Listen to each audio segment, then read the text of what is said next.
Hello, everyone, and welcome to the practice session. All right, I am going to go ahead and replay June 25 because I want to practice something kind of specific here. So, and we're going to go into the micro with this as well.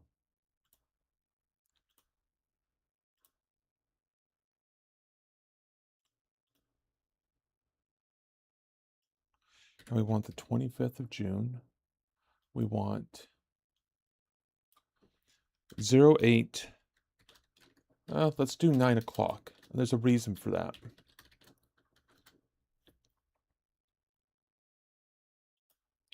So we're going to do 9.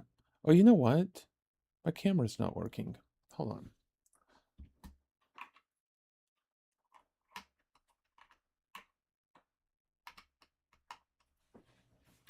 Give me 1 second.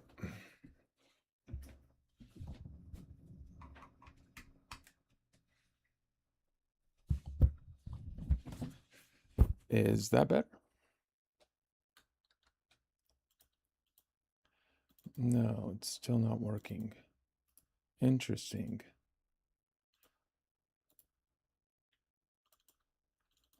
And I can't even get it to open either. Soul, welcome. Welcome, welcome, welcome. There's a problem with my camera, and it is not populating. I do apologize. But that's okay. We're still going to practice anyhow. I am here.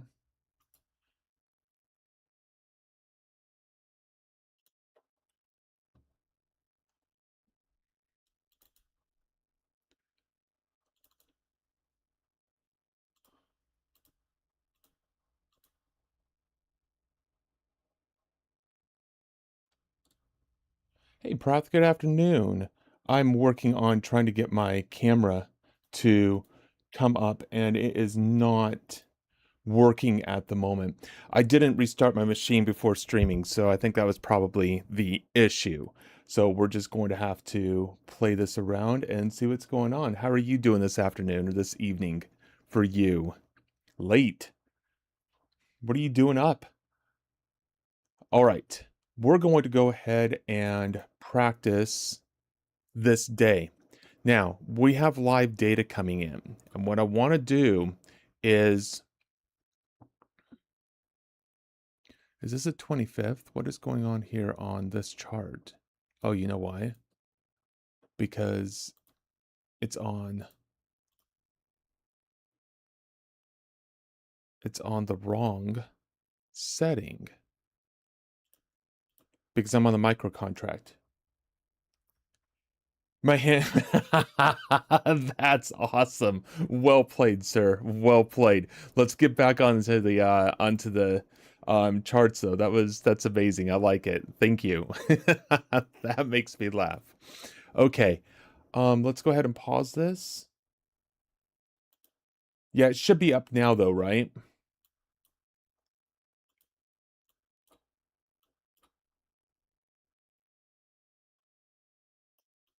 Everything is having issues for me at the moment. It doesn't like anything that I am doing at the moment.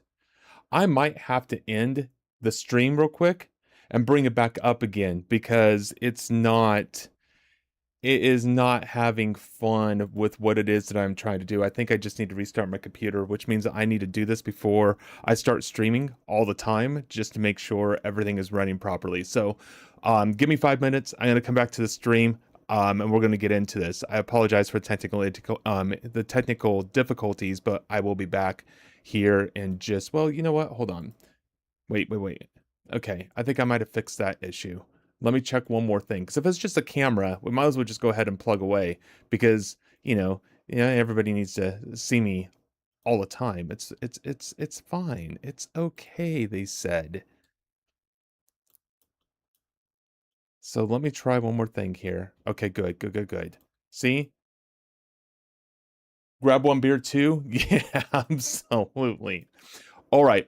So what we have here on this particular day, in this context of the longer term, right? We're trading in unfair lows or unfair highs up here in the perspective of overall value. Okay. Everything's grouped into this one platform of volume. I can move this and undo it, but then I have to do it all over again after the fact. So I'm going to try to stay out of that. But look how we're in this low volume area coming off of value area high. We're anticipating price action to rotate lower. Then we look at the overall area of value, right? And in the context of overall value, what's going on? We're coming off of unfair lows down here, right? But we do have this area that we've gotten below from the previous day, right from that area of rejection. And then if we look at the 30-minute chart, and this is where I think is really the bread and butter of what is going on at the moment. Let me open this up for all my TikTok people. When we look at this particular time frame here, okay, we are trading in this overall area of value. And so what I want to do is take this and bring this all the way over to the extended. And now we've got this area of value coming in.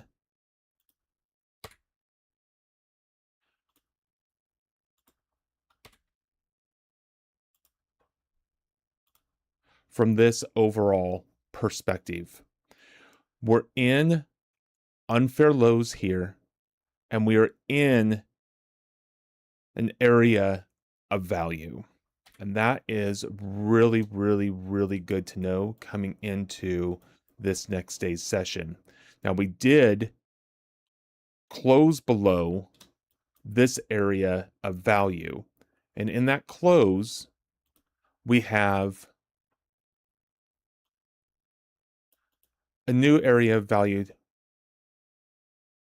populating. And in this area, we have unfair highs. And we do have a low volume node right up here where we could be looking for potential rejection to come out of the market. All right. So that's the overall condition of the market on this particular day. And it's interesting because when you look at overall value in this market, I need to blow this up where the TikTok folks can see it properly and what I'm talking about. What we've been doing is trading in this range at all-time highs. So we came in, made all-time highs,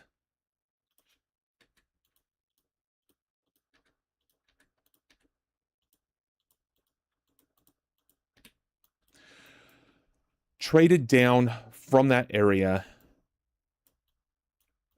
came in, did an inside bar day, gapped up, gapped down, and now we're trading and trying to extend lower in these overall profiles.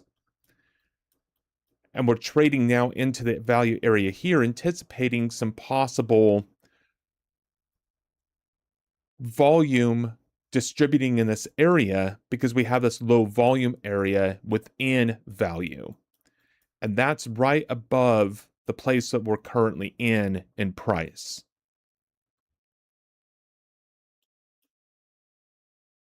Any questions on any of that? Oh, yeah.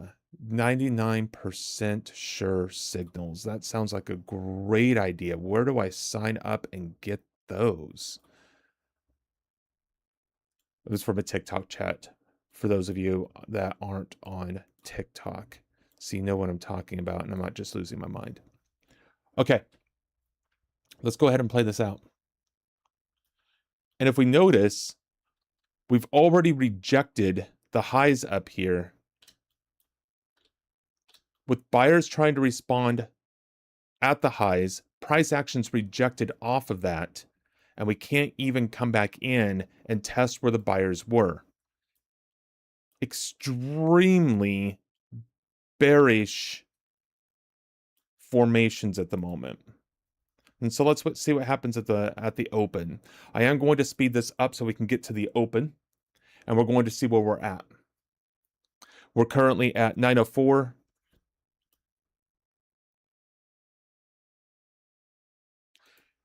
And remember I was talking about bearish formation, right?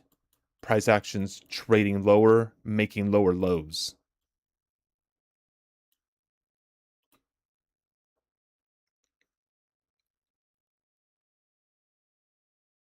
And you know what the open's probably going to do? It's probably going to go up there and take out those highs.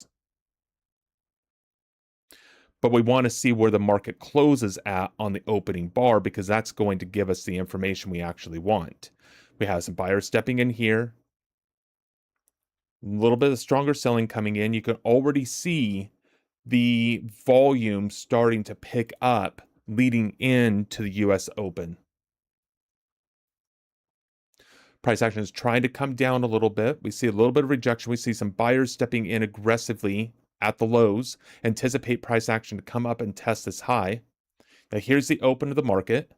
Price action immediately comes up, tests these highs, just like I was talking about, right? Look at all the volume. Look at all the auctions. Look at all the participants. What we're looking for now is a close on this bar. Do we close mid-range, low, or high? That's going to give us direction. And from that close, we're going to be able to pinpoint where we're looking for possible pullbacks into the market to start entering into a position based upon the close of this current bar. Why? Because we have formation looking to the downside. We tried to make highs at the open and we rejected those highs. If we close near the low, you should be anticipating price action to be continuing lower here. Just because it's the open doesn't mean we can't trade around this area if we have areas from the higher time frames, which we do above us, which is in confluence with the price action we're currently seeing in the US session. We opened up and gapped up a little bit. What should we anticipate? Price action to move down and at least probably test these highs, maybe break them and move lower. All right. So this is all in context to what we're seeing in the big picture of price. Now let's see what happens. And we have participants here. Do I want to enter on this bar? Absolutely not. Let it do its thing. And look, now we've got an auction here. So if we can get price action to close near the low of this bar, we should be anticipating a pullback into this area here, looking to accumulate shorts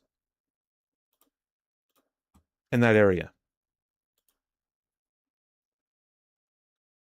Let's see what happens.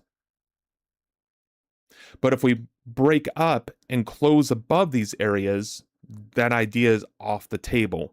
Why? Because the close is telling us what's going on. What happens? Price action closes near its low, well below all of this area. Okay, we're already seeing price action test. Look at the sellers on this test. 368, 148, 200, a little less than we have over here, but look at the buying activity. The buyers are coming in more aggressive. The sellers are now starting to come in more aggressive. We've got more participation here at the low. Let's see if we break the low. And if we do we rotate back up to the high, and what happens up here? That's the key. What happens up here?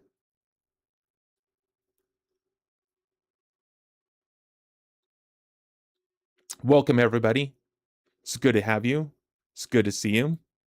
Now we break the low, only by a couple ticks, but look at the continuation of sellers at this low. Be anticipating to test into this area. I really want to see and test into here, which we already got. Price action is now trading lower. Exactly what we wanted to see. I just didn't quite get my pullback into my area where I was looking for entry. But what was I off? A couple ticks. This is why I'm practicing. right? Getting better in these entries. I hunted this whole time and I missed that entry by a couple ticks, and that's okay. Continuation of price to the downside right off of the open.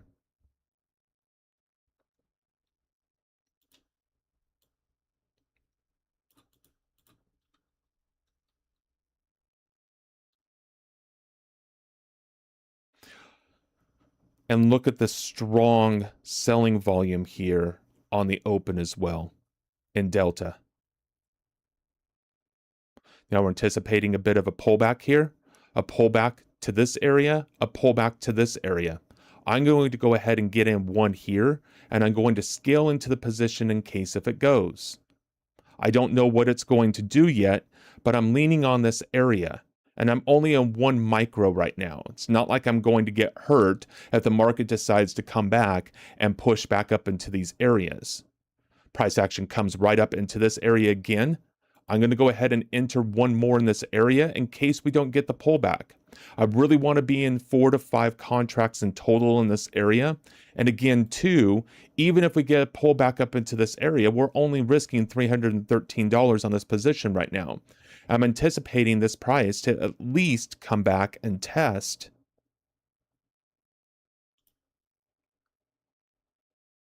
877s. Now let's see what happens. I'm not going to run a stop right now because we are at the open. I'm anticipating some volatility to come into this market.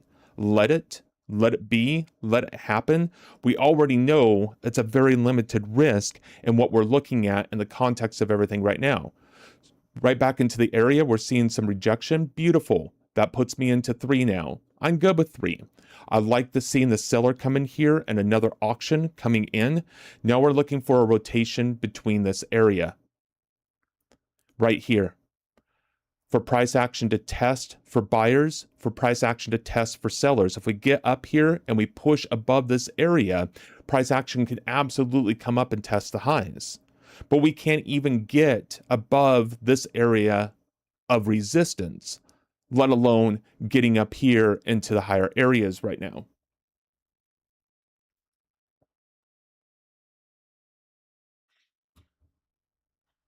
We come up, we test the high, we don't break it. Beautiful. Puts me into my 4th position. We broke the high on a really high closed bar, right? We almost retraced this whole area. We broke the high here and couldn't go higher off of the close of this bar.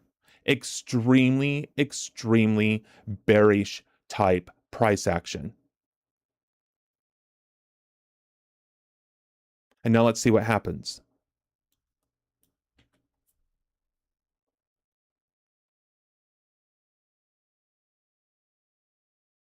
And now in with 4, if price action does come back up into this area, still only risking $566. Absolutely within risk parameters. And if I'm looking for price to come down and possibly test 871,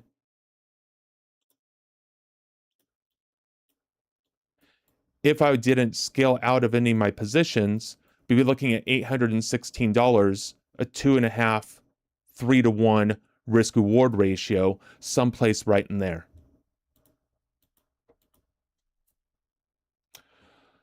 So then what's the cheapest way to get deep charts with deep trades enabled? Okay, I'm working on that. Come into Discord. Type in !Discord right now. Come into Discord. There's going to be more information on that in the next couple of days. I'm working with some other participants in there. Let me pause this real quick and explain this process to you.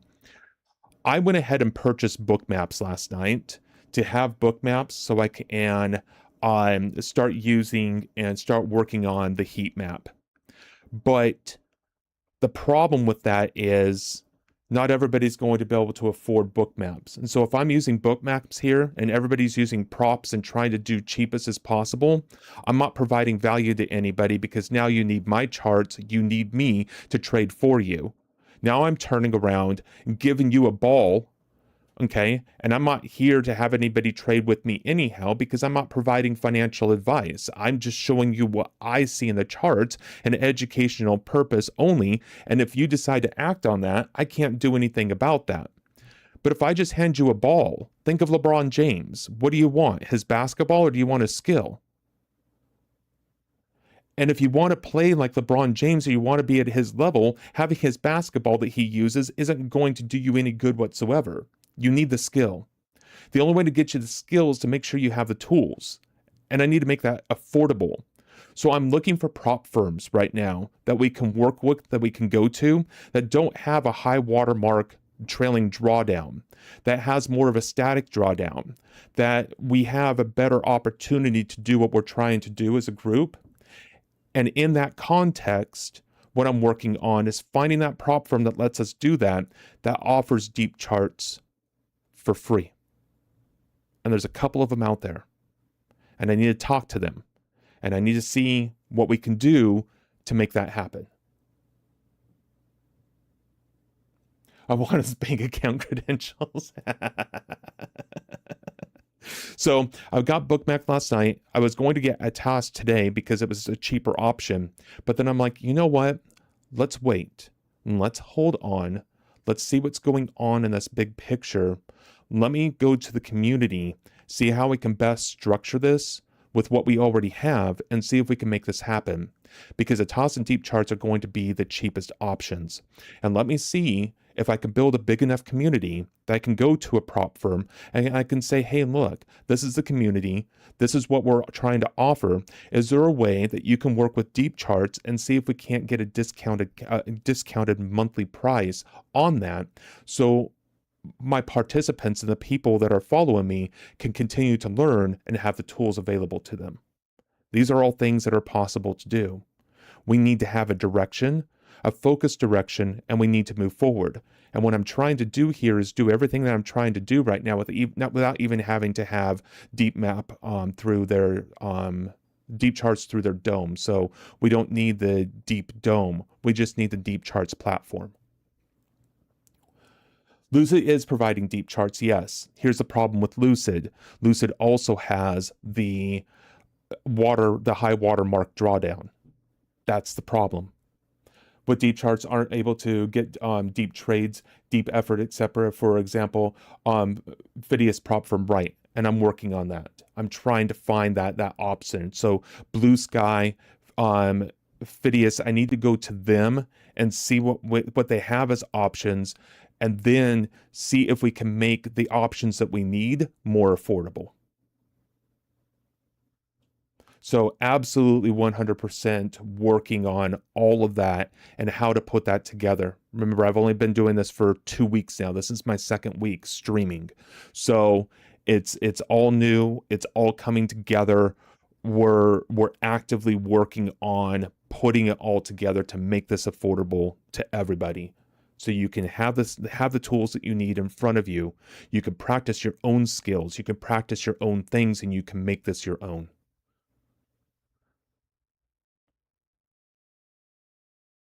63, thank you so much for the follow. Truly appreciate you. Thank you, everybody that's joining and coming in. How long I've been trading? I took my first trade in 1998. I traded full-time for a prop firm for 2 years at a brick and mortar prop firm between 2008 and 2010. 2010, I went retail. I traded from 2010 to December of 2019 as a retail trader. When I retired, I got divorced. It was a terrible mess. I came out of retirement 2 months ago. And I haven't traded between December 2019 until today. Well, until April.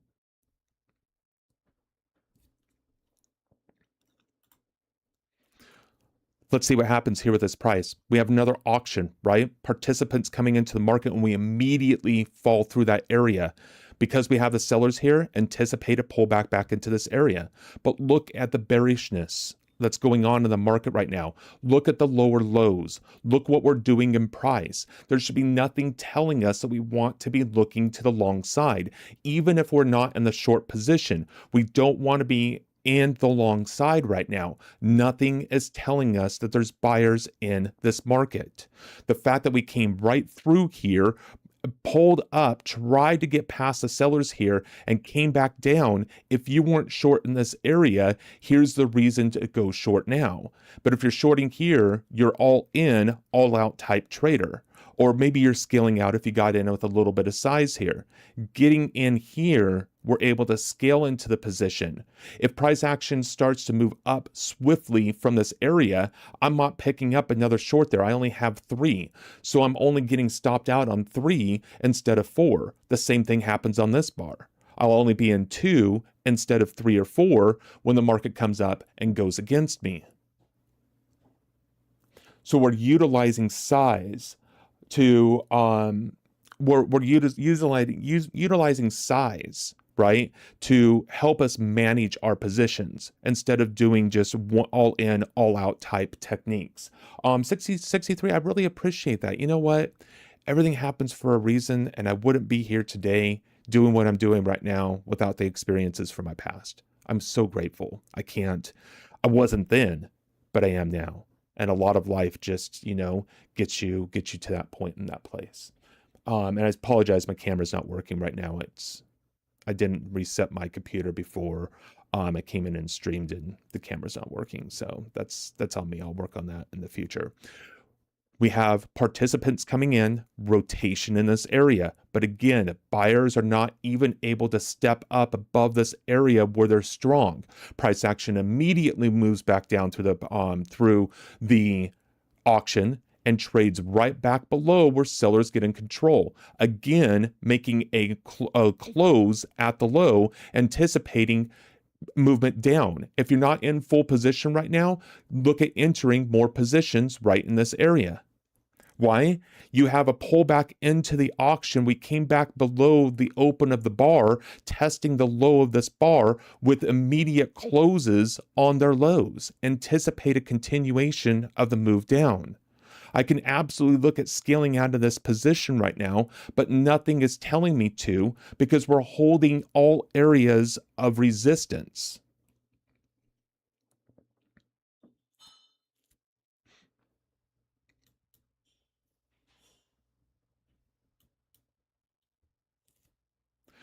Price actions continue to move lower.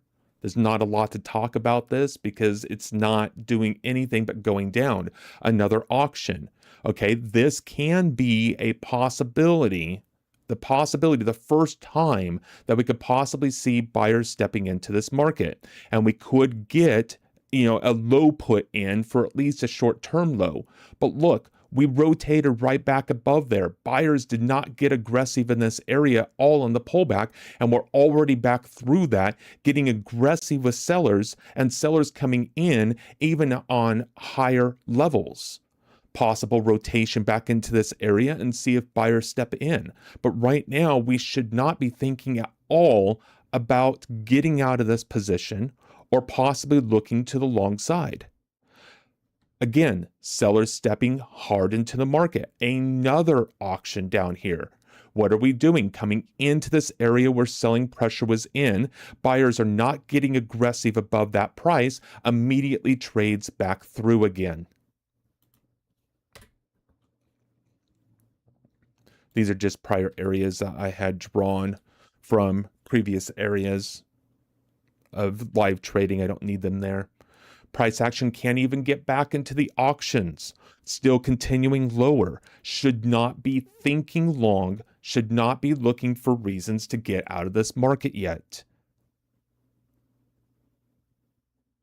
This is how we stay in trends. This is how we stay with positions.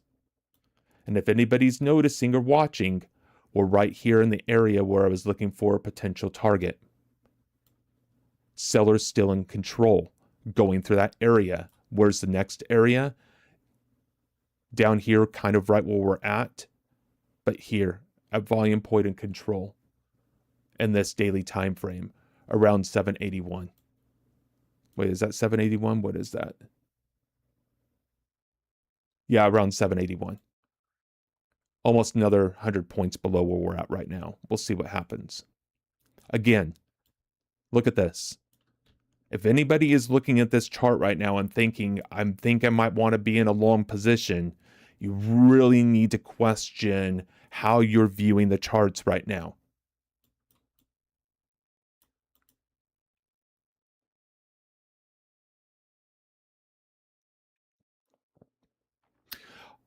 And 63, I forgot how much I enjoy being behind the charts. Through all of that mess, I forgot my passion. And when I came back in April and I started looking at streamers, as I looking for streaming ideas and listen to what other people are doing and trying to find my niche, and I found some traders and I found them out there doing some things, and I'm like, what are you guys teaching? What are you guys doing? Not questioning them, not questioning their integrity, not questioning anything that's going on. First pullback that we've seen in the market. Can't even get up here where buyers were once strong so far anyhow. Let's see what happens. Buyers are coming back in here. This is the first sign that we could possibly see a possible reversal. But reversals don't happen as inside bars. This low is going to break. So I'm not looking at this as a possibility of just a reversal here.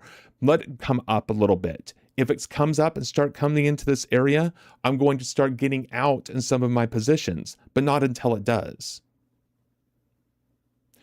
Why am I not trailing my stop right now, Prath? Because I don't need to, because we're in a trend.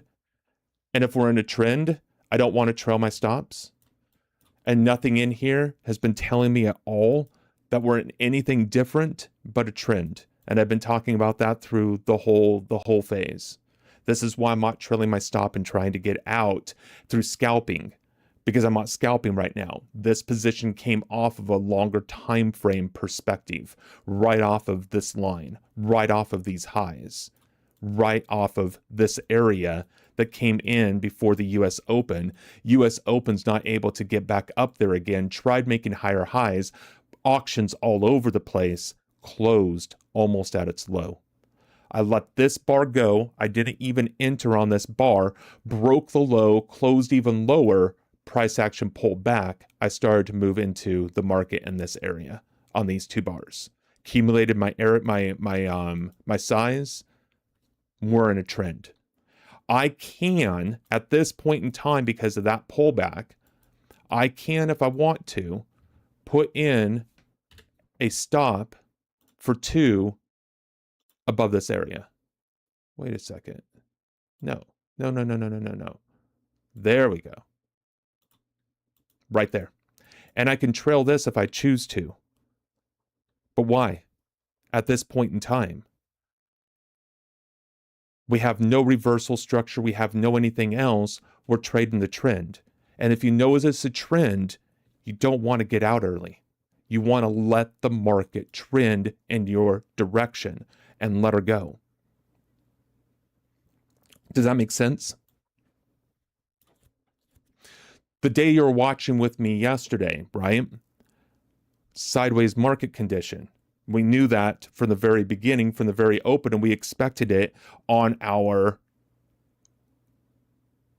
pre-market analysis. Now we created a new area of value here, coming up into unfair highs, rejecting off of this area.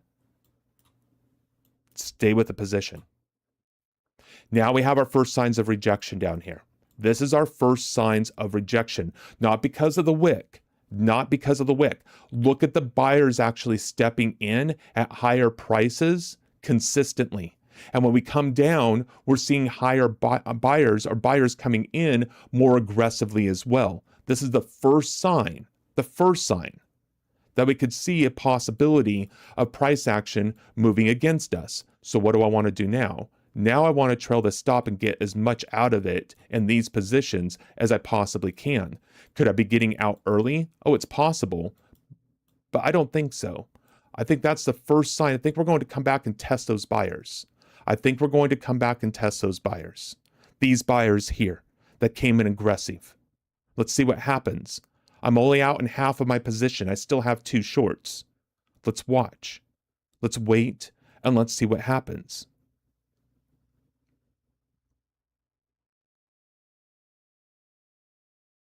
Here's the auction. We're finding support. Buyers are stepping in on that support strong. We're testing the buyers. Haven't switched to trend yet. We have no higher highs. We're seeing the rejection in there. I'm not getting crazy here. I'm not looking at this as the end. I'm saying, look, this is the pause. The first pause we've had. We're still making lower lows in here, but it's the first time I wanted to get out of the position. And if I was looking at this, I would have been stopped out up here, putting my stop, but I got more out of it, trailing my stop. Market's still going in my favor. I'm still holding on to 2. This is the way we practice, guys. We put this stuff into practice so we can be more confident when we see it at the live edge.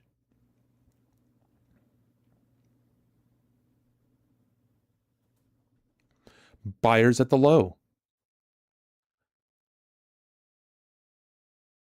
I'm not interested in putting another stop in yet until we start making a higher high, which would be way up here at this point in time.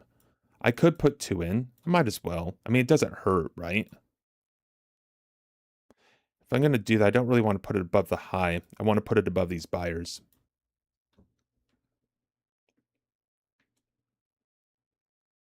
Four minis with like a $550 risk on the position. A $550 risk on the position with 4 minis. I mean, not minis, micros. Micros here, guys. This is micros that I'm using here. See the M and Q? 4 micros. It doesn't take much size to make money. And we want to limit the risk as much as possible because it's the risk in the prop firms that's going to hurt us.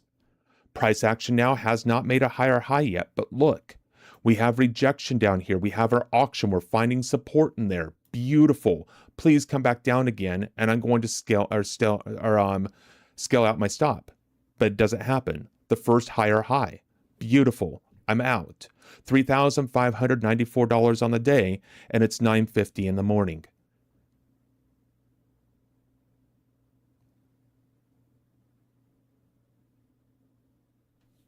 And where did price go to? Went below all of my areas. If I would have put limit orders in each one of those, I wouldn't have gotten the profit that I did. Now let's see what happens. Is this a reversal? Or is this just a place that we're going to see a continuation to the downside? Where's our support? Right here.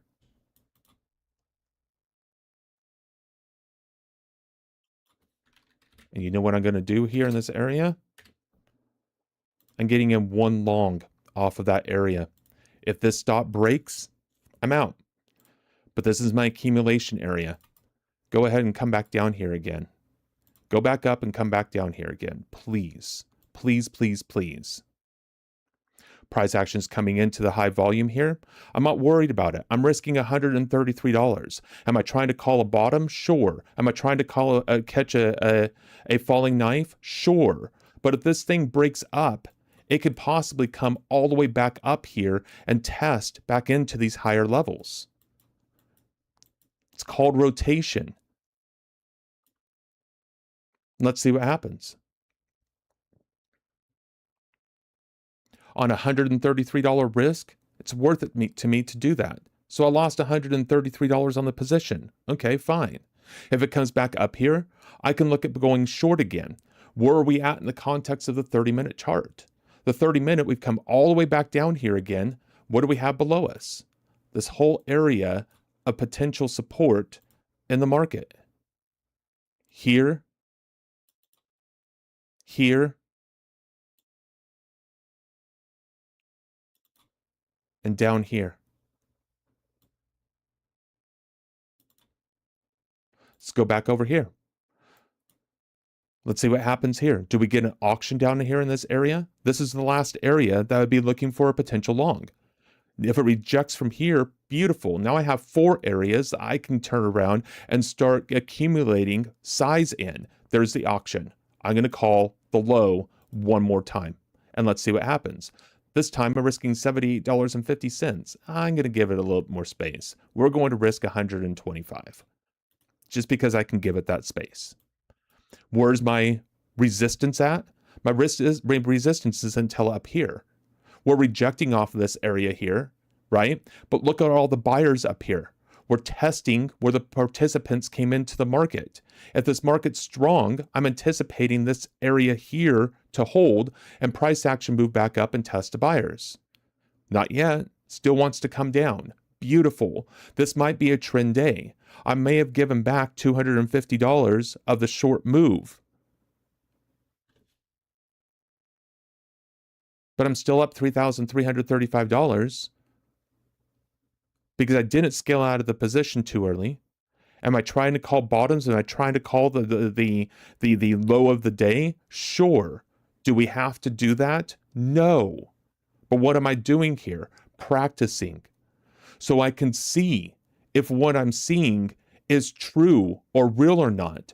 Do I want to do this in live? Probably not. Why? Because I've already had 2 expense trades trying to call the bottom. That means the way that I'm looking at volume isn't helping me be able to call rejection in very tight spaces. But what is it really good at? It's really good at recognizing weakness and staying in a trend.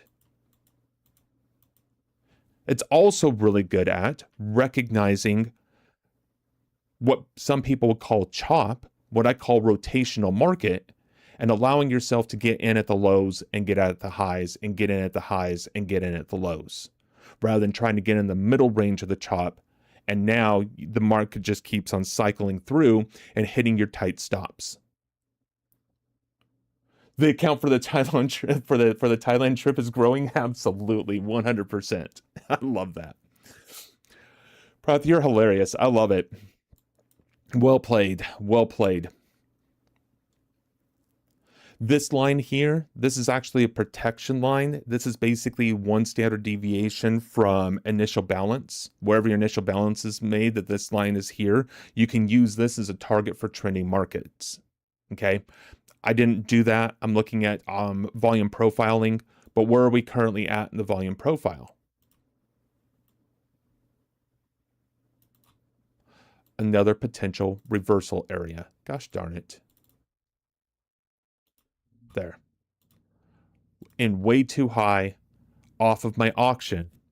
But now we're in an area of potential rejection off of a daily chart. I'm going to go ahead and try this one more time. And now I'm risking less than 100. And I'll still be up $300 on the day, really risking less than 1% of what I've made, well, 10% of what I made on the day, trying to call these lows down here. Price action's moving much higher this time than before. I would like to be in a little bit lower, but that's okay. I had another chart up and I couldn't get it minimized in time to get in a little bit lower. Price action is coming back to the entry. I'd expect it to come back here. We're already finding buyers at this low, at the ledge, where buyers started getting aggressive from the low itself.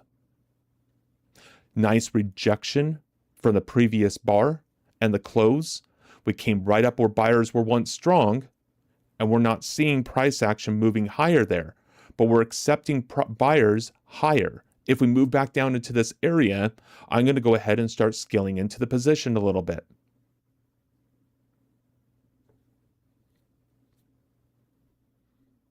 Because of the higher buyers at the high, I'm anticipating the high to be tested again. Didn't get the rotation down into my entry. I would have had dollar cost myself up instead of down in this market, and I really didn't want to do that in this position. Where am I looking out for a potential target here? The target that I'm looking at is back to 672. Let's see where the market goes. Is it 672? That's not right.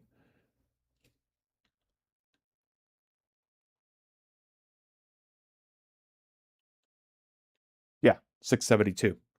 222 points above where we're at right now. All the way up here, which is still below the previous higher high. Let's see what happens. I don't like the close of this bar here. But if I see rejection, right there. I'm going to go ahead and buy another one. Now I'm in 2. Now I'm risking a little bit more. I'm risking 157 now on the 2. I'm not adding another one here because I don't really like the close of this bar, but I like the low of these 2 bars.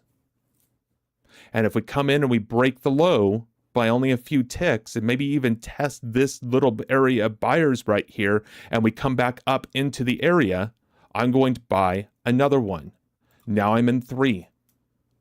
And now because I'm going against a trending day, now I'm going to be looking at coming in and scaling out of this position if we come up and start testing these highs right here and breaking them. Because I'm looking for momentum out of those highs and I want to be out of 1, protecting my risk to this position. Sellers are getting a bit more aggressive there. Came down and tested my stop, anticipating it to break. It hasn't yet, but I'm anticipating it to. Because we can't get back above these buyers yet and hold on to them. And we're cycling back down. And that's going to be my last position on the day. 3 expense trades in a row, trying to call a low. I missed all 3 of those, still up 3,000. I've risked my 10% from my high water mark. It's time for me to be done for the day.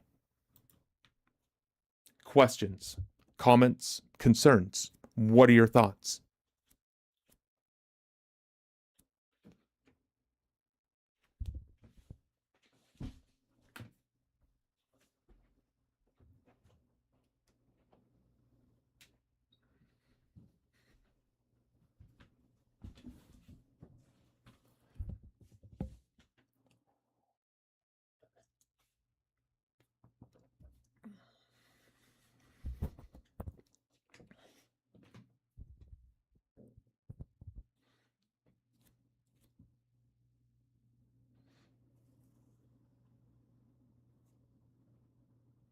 Is this a trading group? Green, no, it's not. I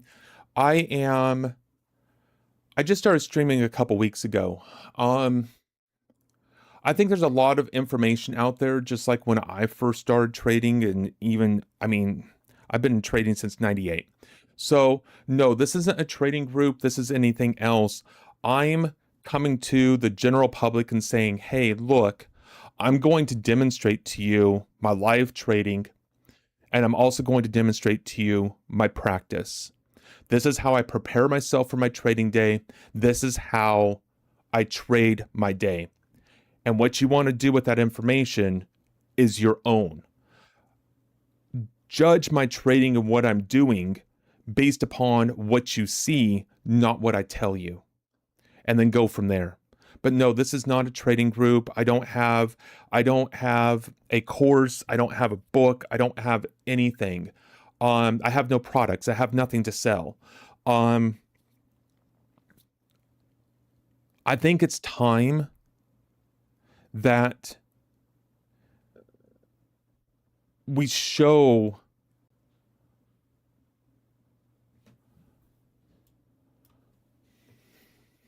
how do I word this?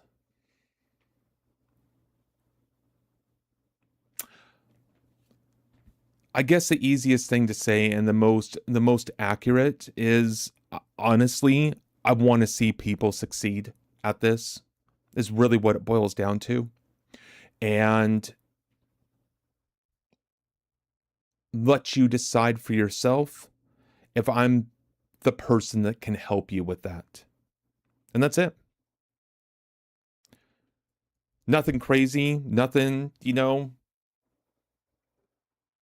clever, just some guy that just so happens to be okay at trading, wanting to come in and talk to other people, create a community, and see what happens.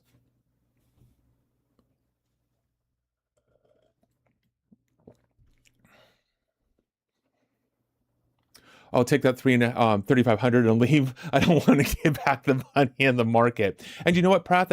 Absolutely, 100%, right? My job here is to practice. My job here is to see what I'm capable of and realize and understand what I'm not capable of. But I can't tell what I'm capable of unless I practice. I can't get better at something unless I try.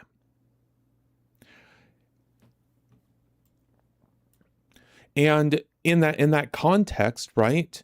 I'm seeing the rejection, right? I'm seeing the possibility of price action moving in favor.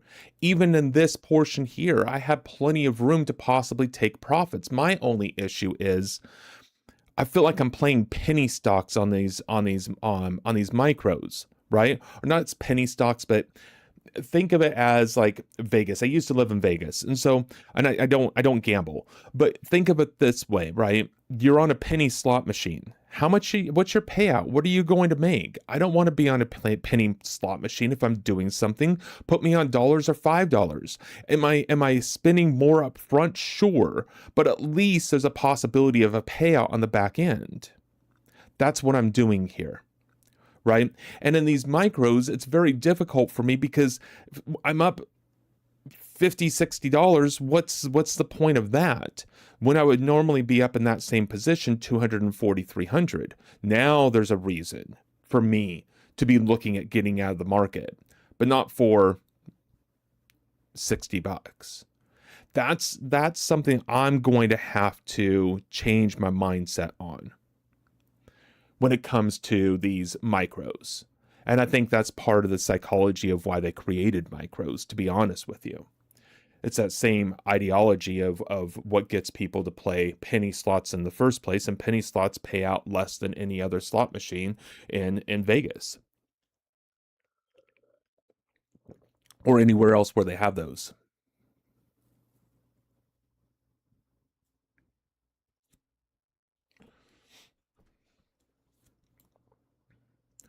And so now we have our reversal.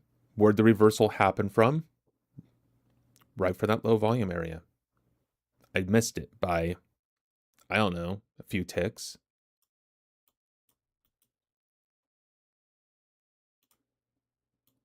That much space is what I missed it by. Am I worried about it? No. Not at all.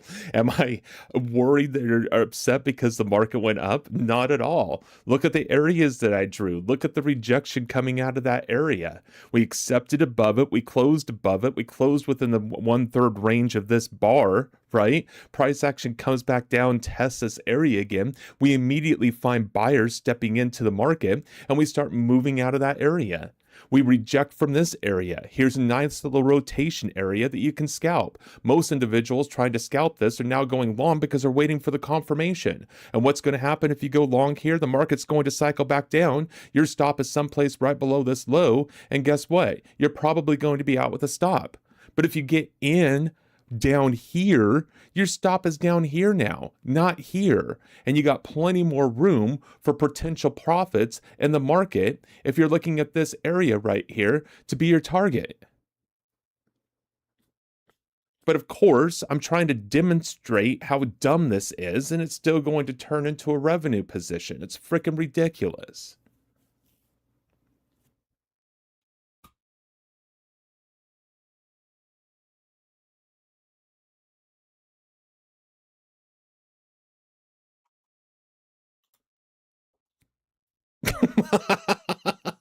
I don't know what to tell you guys. I don't know what else to tell you. Oh,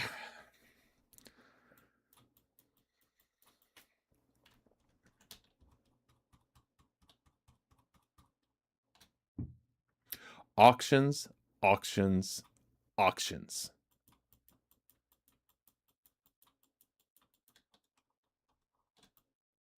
Why do auctions work in this market? Because the market is nothing but an auction. That's all it is. It's an auction. An auction needs participants. And when participants start yelling around the same price at the same time in opposite directions, that's the healthiest the auction is in. What is healthiness? Support and resistance. In a healthy market, we're going to rotate back down into this area, right here, in this area. Haven't quite gotten down there. Looking to see if buyers step into here where the auction took place to move price higher. We have buyers willing to buy the highs. Test it again, broke the highs, anticipate momentum to come into the market. And if it doesn't, and you're in, you want to be a stop at the break even right now because the market's not doing what you anticipated it to. Because breaking those highs there, you should see momentum, not a pullback. Market's not doing what you expected. Get out. Don't hope and pray that it's going to move in your direction. If it's doing something that you didn't anticipate, get out because you're reading the auction. You're a participant of the auction. Usually, on which one do you trade, micro or minis? So I was trading micros only. Or I was trading minis only, sorry. Trading minis only. Jesus. When I was trading, we didn't even have minis. And then the minis came out. And now we have micros when I came back. And now I'm all kinds of confused because we have micros, minis, and main indices, right? I used to trade the S&P 500 main index at $250 a point. Okay? That's how I learned to trade. Well, that and pork bellies. Pork bellies was the first market I took a day trade in. Okay. So I normally trade minis. I'm coming over here and trading micros. Why? Because I'm going to teach you guys how to scalp around areas to build inventory in areas so you're not a one-shot pony of being all in, all out and looking for 2-to-1 risk-reward ratios. Or 3-to-1, or whatever it might be, at the whim of the market. We don't want to be at the whim of the market here. Okay? Not here.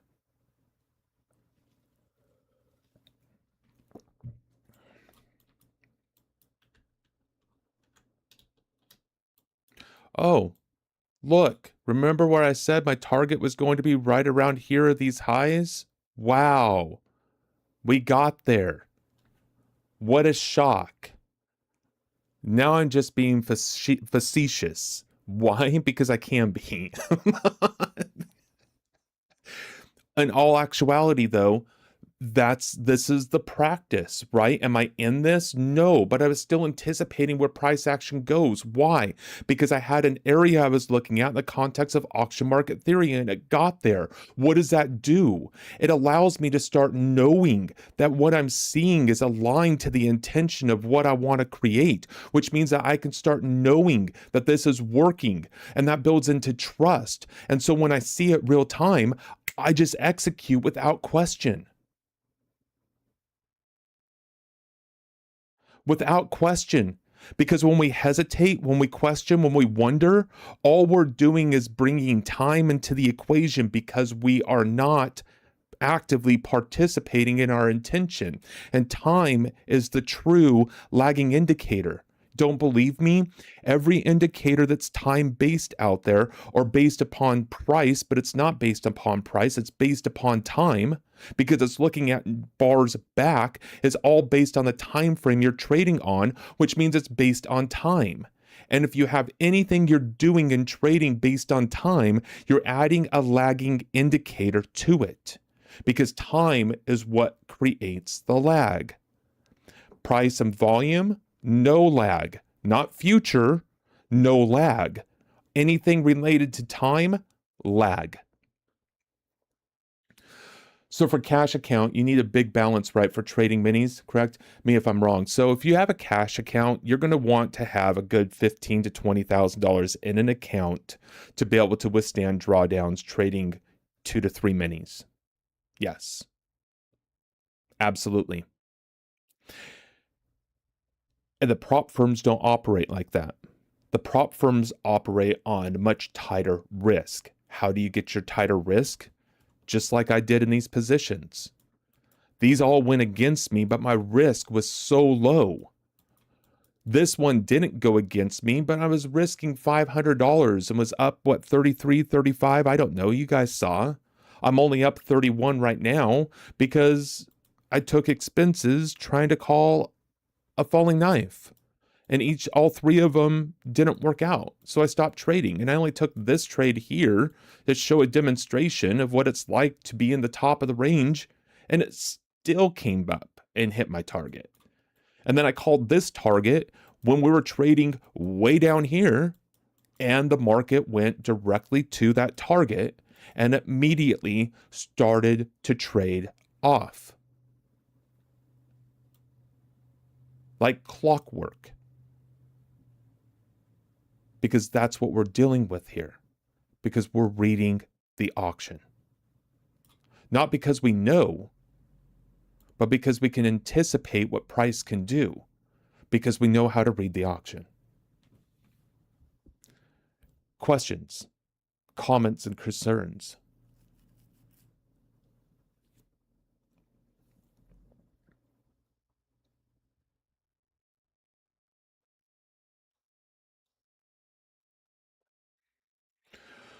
Give me another day. Another day between we're in the June contract, we're in the September contract. So give me a day within June. So anywhere between March 31st um and not July 3rd because it was the day before a holiday. So July 2nd. Just give me a day. Did I ever blow a cash account? Oh yeah. Yeah, absolutely. In my first few years of trading, most definitely more than one. I blew four cash accounts of $15,000 to $20,000 each. But then again, though, in that same time period, I turned a $15,000 account to 36,000 in 3 weeks.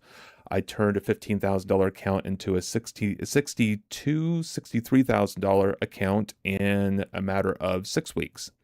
So, yeah, I've definitely blown accounts, but I've also expanded them as well through that same time period. I haven't blown an account since, God, when was the last time I blew an account? That actually blew an account. I've had 20 to 30% drawdowns. I had those in 2016. I had one in 2017, 2018 as well.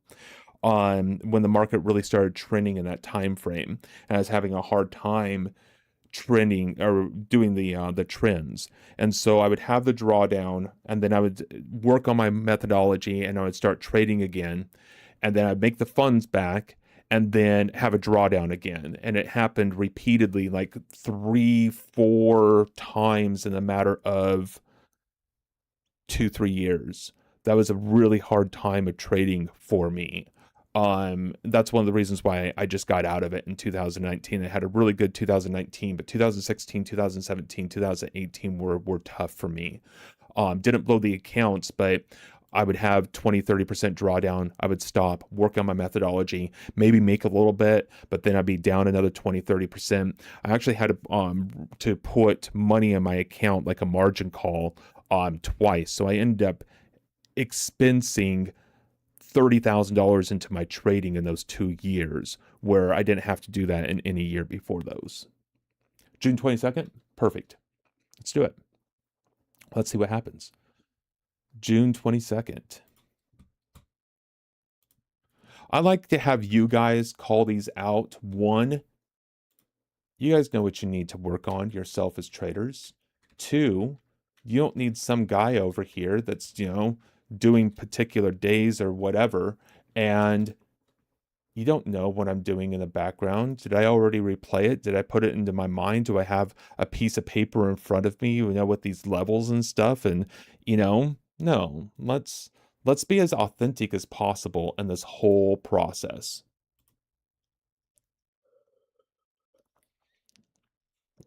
So we're going to go to June 25 and we're going to go to 9 a.m. We're going to build our plan.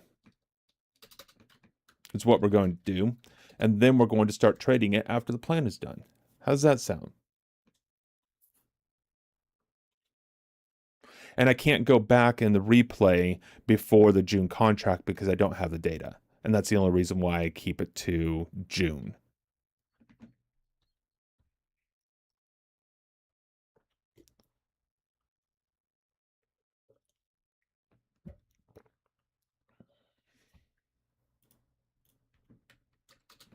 We have to do it one more time, I think.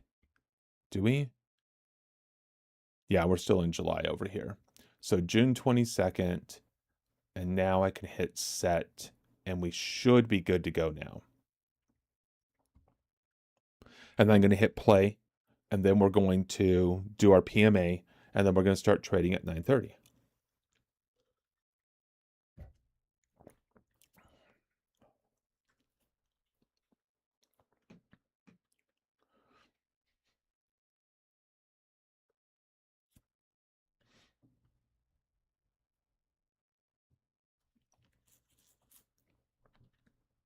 Yeah, if there's something that you can do in trading, I've probably done it. I lost 150 points in heating oil one day because I decided to trade news through it, and not dollars, 150 points on one contract in heating oil, which is like over $1,500 on a trade. And the reason why I did that is because, nobody trades through news in that market and stuff. And I'm like, well, why? And so I just wanted to test it out. And I didn't take a $1,500 expense on it. I took slippage. And I was in a trading room at the time, and I was really quiet after that because it was a really humbling experience because everybody's like, don't do it, don't do it, don't do it. And I did it anyhow just to test, just to see. I'm one of those people. I have to see it for myself. And yeah, that was a really, really, really bad experience. It didn't feel good. Oh, it's good times, good times, good times. All right. So first of all, the first thing I'm going to tell you about June 22nd is we're really back into the unfair highs of, or not the unfair highs, but really close to value area high of the daily time frame, right? So I'm anticipating a rotation possibly back down to the downside. Now we have price action here, right? Which is up here at unfair highs. And we have this low volume node up here that we can pick up for potential short. And then we've got these areas down here for shorts as well. Okay. I said shorts as well. I meant longs. Long positions down into these areas down in here. And then we'll go ahead and keep this one here too. Then I've got this time frame. Wait, what time is it? Oh, it's only 9? Wow. What are we doing there? At 9 o'clock? Was there news at 8:30? No. Why would the market be moving that much, that quickly at 9 a.m.? June 22nd, what day of the week is this?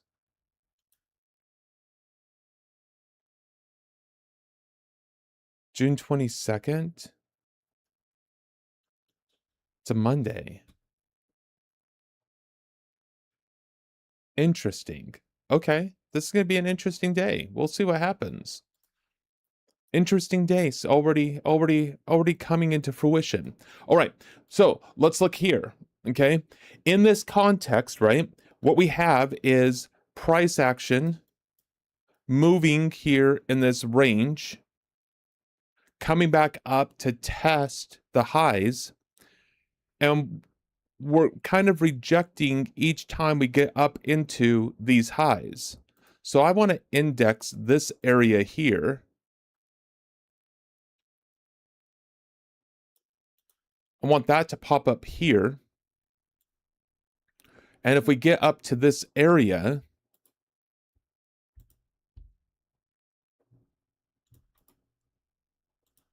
there we go. And if we get up there, if we get up into this area, let's blow this chart up. For those of you on TikTok, I do apologize. You're probably not going to be able to see this all that well. I'm going to do my best to try to get it so you can, but we're just going to have to, oh, I don't think I wanted to do that. No, I want to put that back. That was dumb too. So let's do this. Let's grab this and bring this back here where it's supposed to be. Let's extend all of these out just so we're looking at the same thing. I can move this over here so everybody on TikTok can see it. Is this where I want this one at? Yes, but then I need to build another one though, just below that, right there. Okay. Because price action is moving so high right now in the context of this overall market, there's the other short ledge right there. I want to be leery on going short right now, okay? Especially because we're up here. But what I can do though is I have these highs up here. And every time we've come up and we've tested highs like this, we've rejected, okay?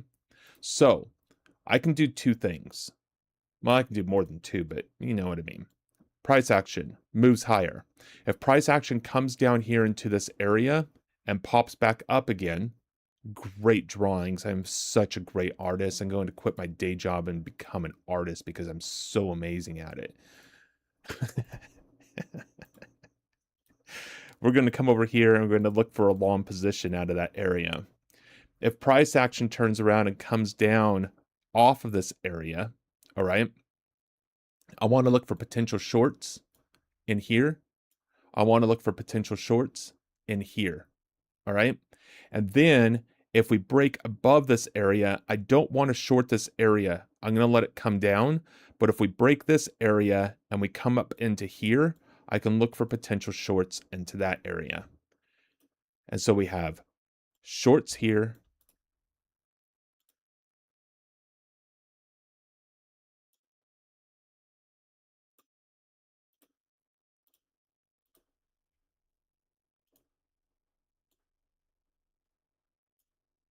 And we have shorts through these scenarios as well. And that's our plan for the day. And then in between this area here, right, where the longer time frame is, I can scout between these two areas. So this area here for me, this right there, that's scalping opportunities for me to go long and short within this area in case we just decide to trade within this range. But the second we break out of one of these two areas, the scalping stops until I get into more of a confluence on the longer time frame. I should start selling my modern arts. I should, right? I agree. I love it. All right. That's where we're at. And now we're going to turn around and watch what this market does. And I want to blow this up so I can see my areas nicely right in here. So I can see the perspective of my trading plan as price action is moving. Okay.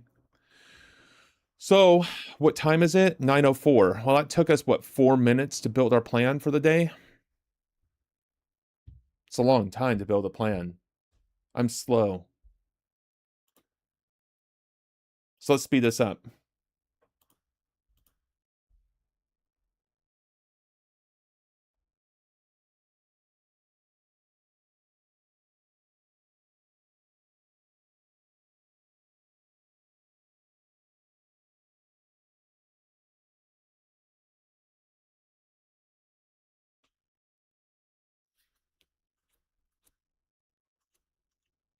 Price action still in this range, right? But we're looking for it to break out to the upside. I'm not looking at it to break out to the downside yet. And of course, as soon as I say that, it's breaking out to the downside.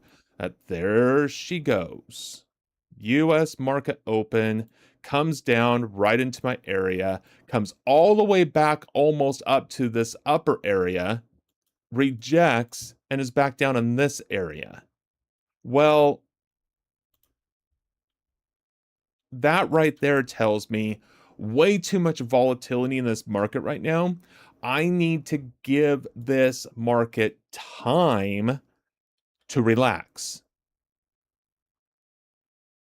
Because right now she's cray cray.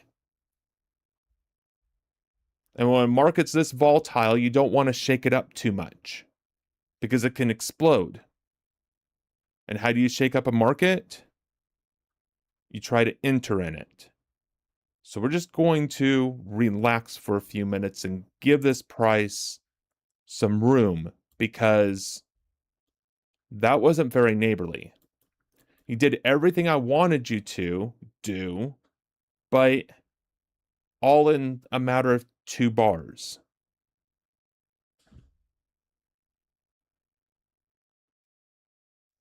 Price action closed around its low here, right?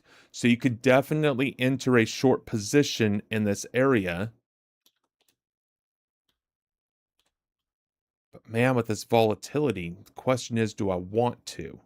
With all the buying that I'm seeing in here, the strong buying comparatively to the sellers, no, not yet. I want to give this market some more room.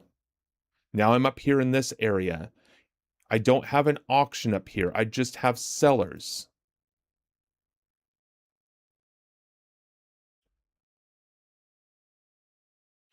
We're still holding on to the buyers. We're still holding on to the buyers. That's not sell pressure there. Don't try to trade the magenta dots. That's not selling. Price action's right back up here again where the sellers are, but we're not seeing aggressive selling. We're seeing aggressive buying. So I don't even want to short up there. My God, what is going on this particular day? Was this a day of Iranian news? Were we working on peace deals and stuff with Iran through here? Because that's what the sure in the hell it looks like to me right now. This is news event driven, and it's all over the place. Be careful on days like this. Give yourself time to trade around these. Don't try to get in too early. Don't try to trade the open like I did yesterday, or the day that I was working on before this day, whatever day that was. Relax, chill, give it time. We can't break a high here. We can't break a high, but buyers are strong all through in here. We could go long in this bar, but God bless it, I don't want to right now. But we are in my scalping area. Damn it, I should have. Wait. It's going to give it to me. There we go. Thank you. Thank you for cooperating with me. I truly appreciate you. And give this some room. And now we're going to see what happens. But remember, this is scalping. I'm looking for a continuation play to the upside. And bless it, I'm only in 1 contract here. I need to be in 2 with these, especially trading on micros and not minis. Give this some time, see what happens.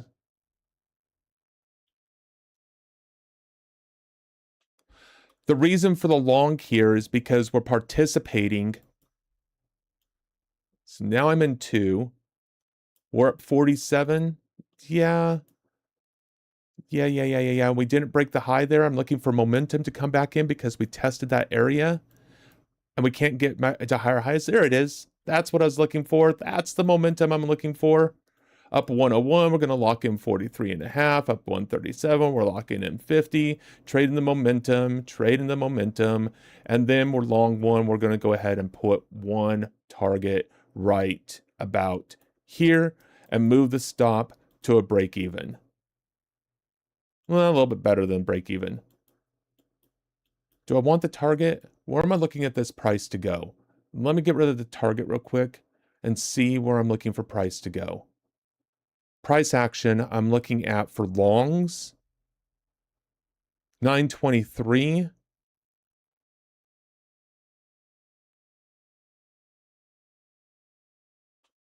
$927, but 31,000 is in play. I don't want to get out with a target. I want to allow this to run, but I'm going to be a little bit defensive because we do have potential rejection here, but we're getting right through the rejection. Maybe some Trump candles. Yeah, exactly. Yeah. 100% on the Trump candles. It's ridiculous. All that noise, absolutely ridiculous.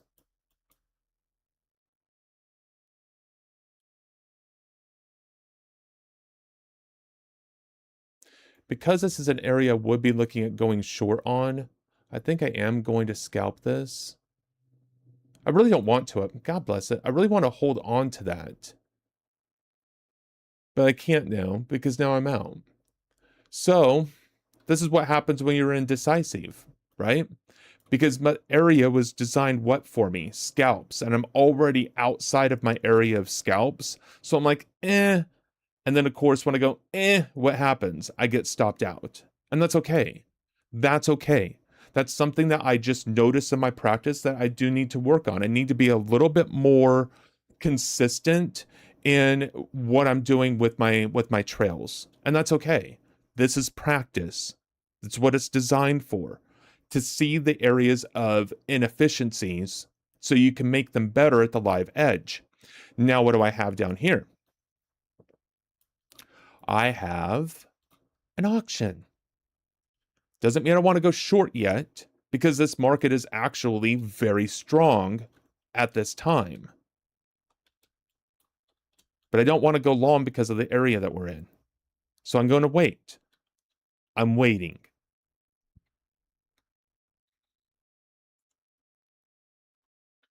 See my scenarios? I'm looking for price action to come up into this area, come back down, pull back for a short, and now I have my highs up here. What's happening? We're coming right back down. Barely broke the highs. Look at the buyers up here. Look at how strong the buyers are. Anticipating this high to be tested. Come down and test the auction. Come back up and test. I'm looking for rotation in this area because we got strong buyers above us. We've got strong buying pressure all morning, right? And now we come back through the auction. If I get a pullback in here, I'm going short. If I get a pullback in here, I'm going short. And I really like what I'm seeing. So I'm going to go ahead and enter 2 on a pullback. Do I get it? Thank you.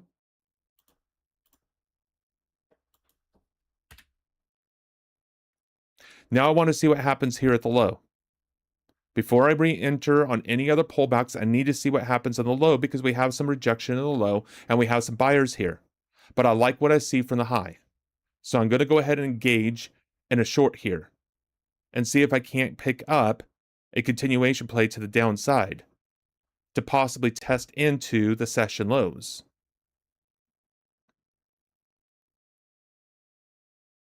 There's our little bit of our lower lows. Got some selling pressure down here. Not as many buyers. Breaking it further. Let's go. If I get a rotation back into here, please, please, please, it's just free money. Let me get into another contract. It'll be fun. It'd be fun, they said. This is the area that I am looking at for a potential scalp, though. So I am going to drop this into 1. I am short, so I need to buy 1. And I'm going to go ahead and see about scaling out of this position and holding on to 1 for a runner.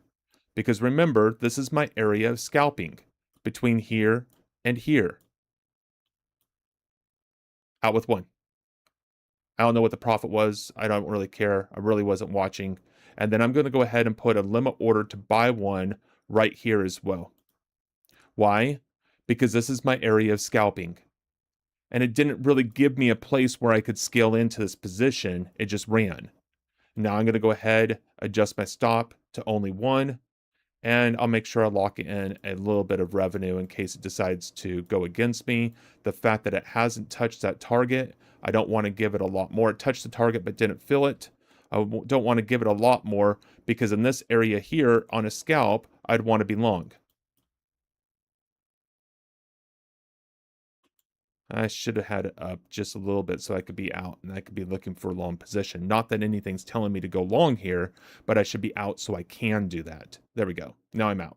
Beautiful. Now, if we come right back down through this area, what is my plan? My plan, if we come through this area, right, is to turn around, look for a pullback, and a reason to go back short again.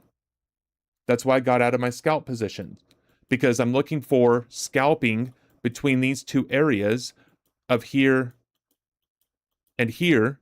And now I'm looking for entries to go into a possible direction of trend in this area. It's all part of my plan. It's all right here. If we get through this area, pull back short.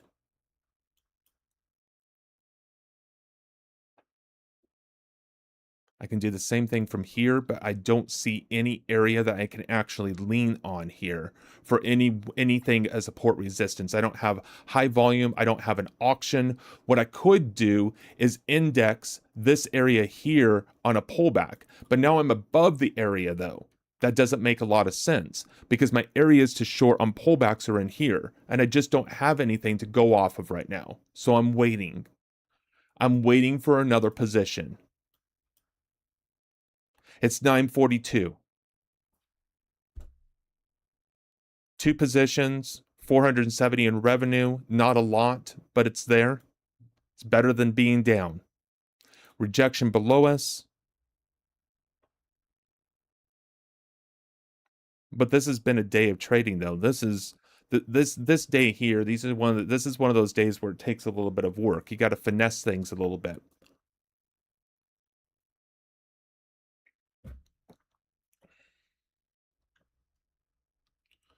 Prath, are you liking what you see so far and how I'm trading this day? You called this day for a reason.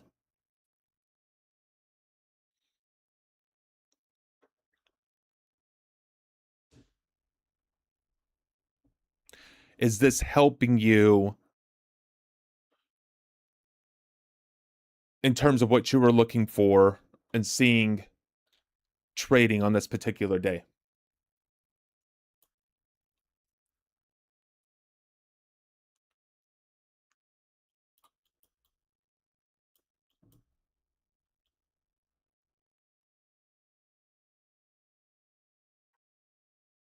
This is my scalping area, but we came through into my shorts, so I'm being very careful right now. We have a lot of selling pressure in here, a lot of confusion on this day right now. There's not a lot of confluence, there's not a lot of anything at the moment. And so I'm being very careful in my positions. There's a lot of volatility as well. There's a lot of reasons to stay out of this market and just go home and do something else on this particular day right now. But I'm going to see this through. I'm going to trade it because somebody wants to see me trade it. And it's a good day of practice. But this is going to be a hard trading day, guys. This is you're going to earn your money on this particular day, a type of day.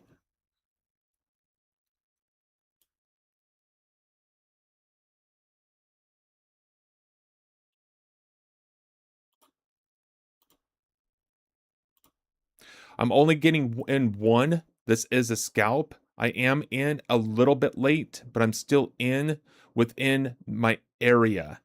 And I'm going to put a target in here.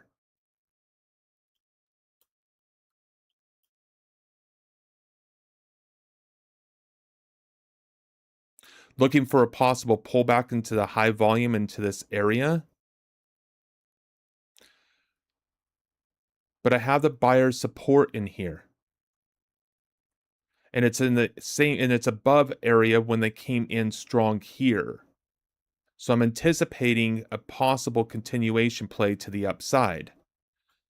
And I am watching price action pretty carefully here because above these highs, I should see some momentum come into the market. And I'm not seeing that right now. But I'm going to give this rotation a little bit more time.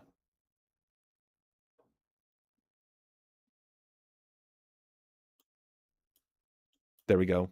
I didn't like the one tick of that high, but I liked seeing the buyers come in. I was about ready to get aggressive on my stop. This is scalping. Remember, my target's up here. But I'm going to go ahead and put my stop here in case we see a rotation coming in off of these areas of resistance. How do you identify auction in that order flow? Adjacent magenta and blue dots. Are you talking about in here? I call this day because I lost money on that day. When I buy market, it goes down. When I short, it goes up. Yeah, yeah. You're probably trying to short down in here, and then you're probably trying to go long up in here. It's okay. That happens. You didn't do anything wrong there. And no, I'm not doing anything for a long down here at all based on the dots. Not even a little bit. I'm looking at this is my area of scalping. Price action couldn't close below this area. We rejected. Price action's holding this area, closed above, and I'm seeing buyers step in here. Okay. I got a little bit of aggressive entry, a little late entry because I was waiting for the confirmations of buyers. So I waited for the time rather than coming in here. But I don't have any dots. I don't have anything else. I'm just anticipating price action to rotate into the auction of the higher time frame. Because sellers weren't willing to expand price lower, we're going to test and see if buyers are still willing to participate at higher prices. This is just an auction. This is just an auction scalp trade because I said I was going to be scalping in this area. That's all it is. And seeing buying participation stepping in here when we're not making lower lows or continuous lower lows, and then based upon this bar's close near its top 1/3, not a weak close, not exactly a strong close. So you're expecting a pullback. I was expecting a little bit of pullback. I would have bought in here if it would have given it to me, but it didn't. So I had to buy here. I had to do what the market gave me. Then here's your auction, here's your area. I could absolutely short from here, but I'm looking for a little bit more of a continuation to the upside. I'm not looking for just a one tick reversal into this area because of the volatility of the market. I'm expecting it to test this area a little bit.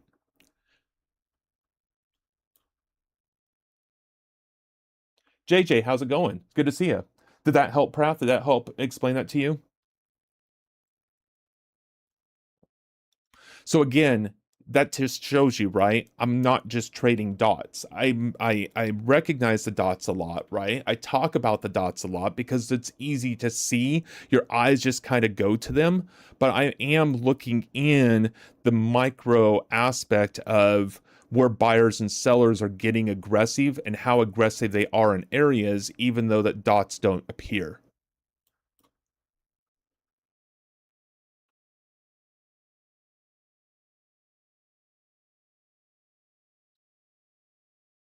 I don't know if I'm going to hit my daily average on this day or my desired expectancy, my intention. I don't think I'm going to. I think I'm going to be way off on this day. This day is brutal. Absolutely brutal.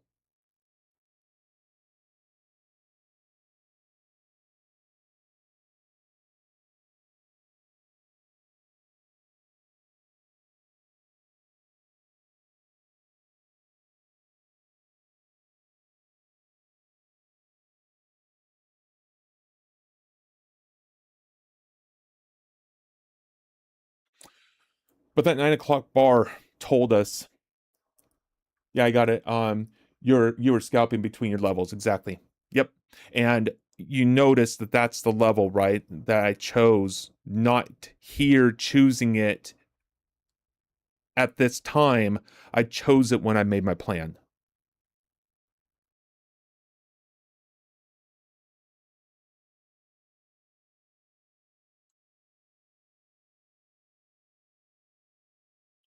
Nothing but buyers in here right now. Testing that high, can barely break it, but we have nothing at buyers. I'm anticipating price action to rotate around here a little bit. I would like to shorten this area and look for a continuation down, but right now I'm just seeing nothing but buying pressure in this market at this point in time at these prices. I'm not seeing anything aggressive of any form of selling. Price action's moving right back down into the level of support, retesting highs again. We're seeing nothing but buy pressure in this market right now.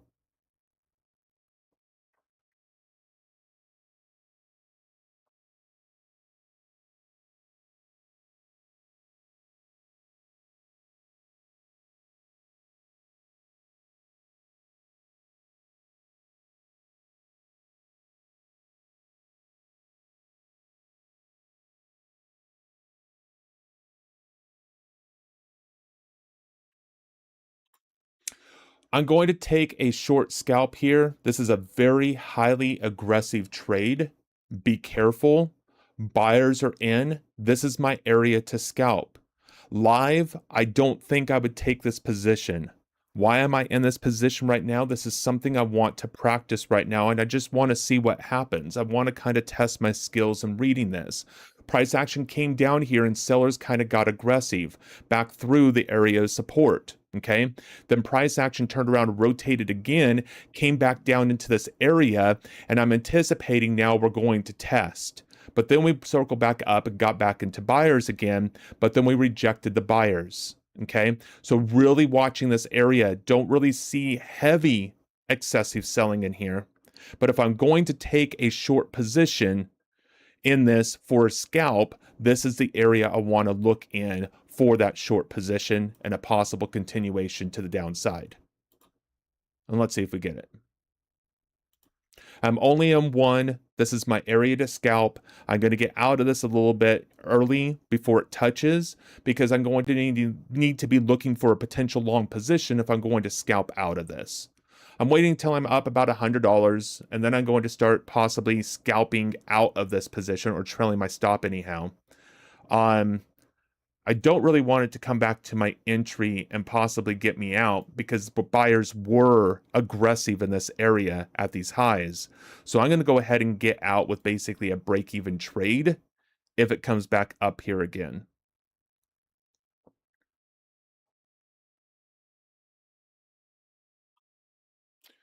Many lost money on that day, including the live streamers. Yeah, I can see that. Definitely. This is a brutal day. Absolutely 100% a brutal day. Not easy to trade it at all. I'm not going to be up my 2000 that I want to be through intention by any stretch of the imagination on this day. There's no way. I mean, there could. It's possible, right? But trading the micros, probably not. But it'd be a good day if I was up 1,000. That'd be kind of nice. We'll see what happens. But like this trade right now is not going in my favor. I have buyers at the low. So if we get above the open of this bar, we're probably going to move higher. So I'm going to go ahead and scale out in that area just in case. Well, not scale out, but stop out in that area just in case it does snap back up here. Because I'm still not seeing, I'm seeing some sellers in here, but buyers are definitely defending this area and they are not pushing down at all. And we're not seeing selling pressure into the highs. We're seeing buyers. I'm going to go ahead and scale out of this position a little bit more because it's going to come up here and hit that stop anyhow. Might as well pick up a little bit more money. Get rid of this. So that way I'm not just, buying it randomly because I left a random order someplace. That would have been the stop right there anyhow. So I was able to pick up a little bit. But the buyer stepping in here, yeah, no, it's not going down. Now, because we're not rotational in this area, I don't want to scalp off of shorts up here. I want to wait and see what happens to price. Get rid of my stops so I don't get a random order that comes in and gets filled. Let's go ahead and cancel and flat everything just to make sure all the orders are out of there. Good practice to get into.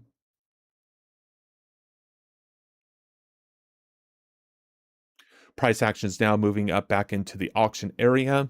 This is an area that I could be looking for a short for a scalp, but we're no longer rotational in here. We're making higher highs, higher lows in the context of this overall structure. I don't want to try to short up here and look for a potential scalp in a non-rotational area.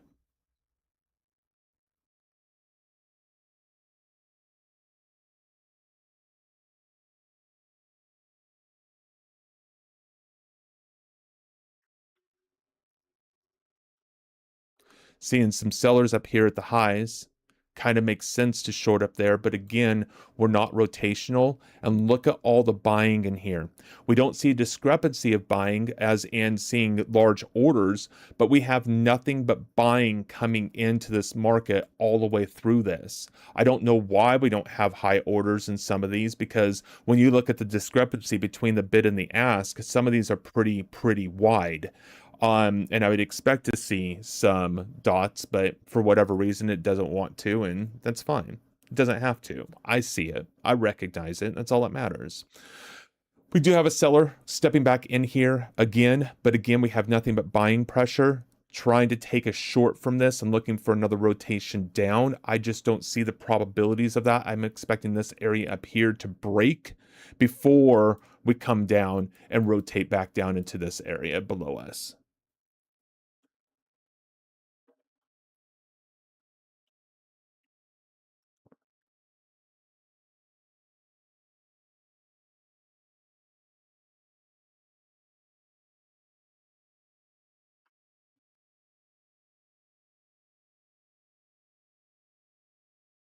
No, this is a great day, Prath. This is phenomenal. Thank you so much for picking this day because this is a very, very, very hard, difficult day to trade. You trade this day, and even if you're down, you still worked. You still did something because this is not exactly a fun day. It's a little manic for a Monday. Ha ha ha.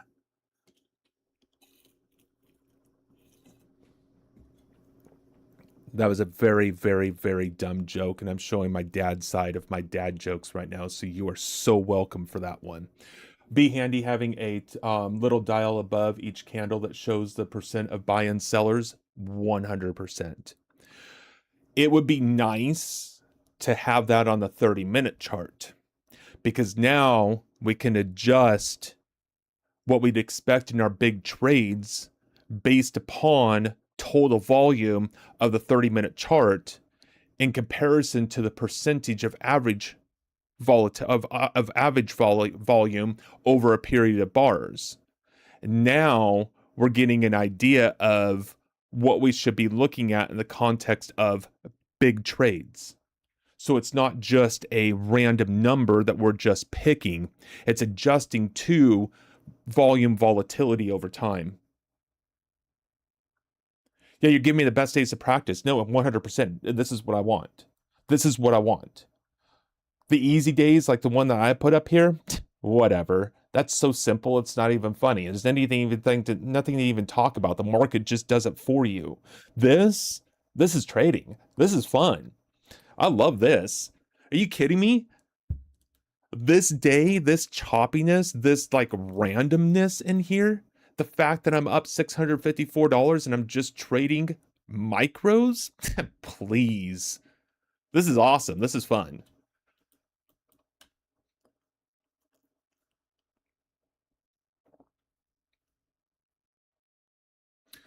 Possible little rejection here. We'll see what happens. As you can see, I'm not getting too crazy with it. We got some buyers up here, and I'm expecting these buyers to be tested. Look at this bar closing at its high. I'm anticipating price action to test this high up here.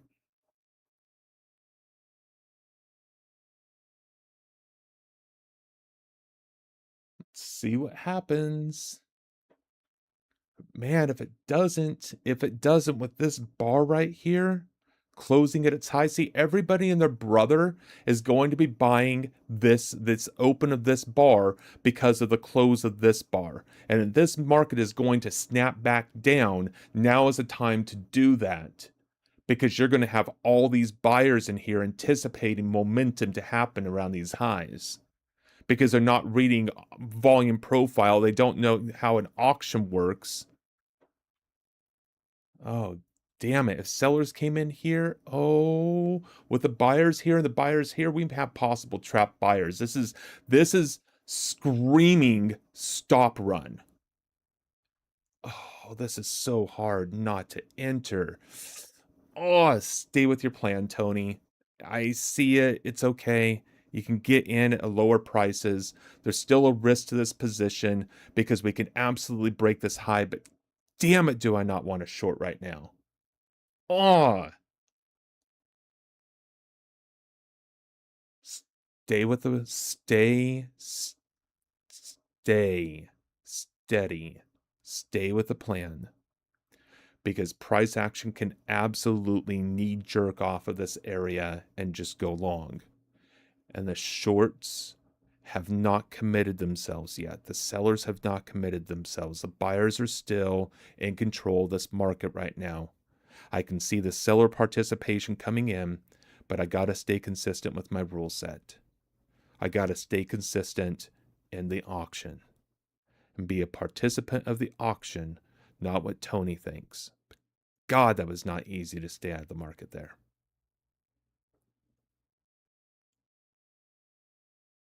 Sometimes you just see things, and sometimes you want to act on them, and sometimes you don't.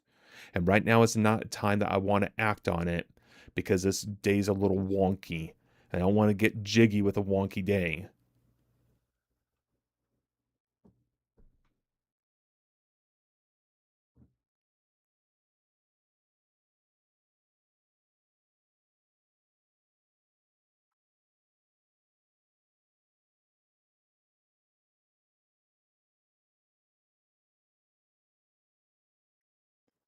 Goes to the whole guidelines or the thought process of awkward turtles make weird babies.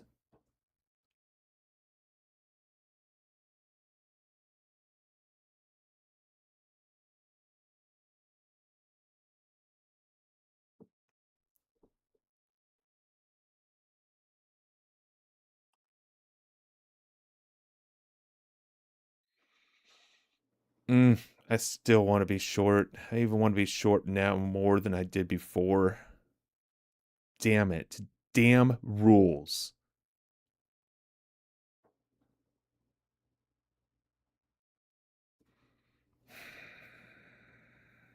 And I know the second I do, it's going to come up and it's just going to break that high.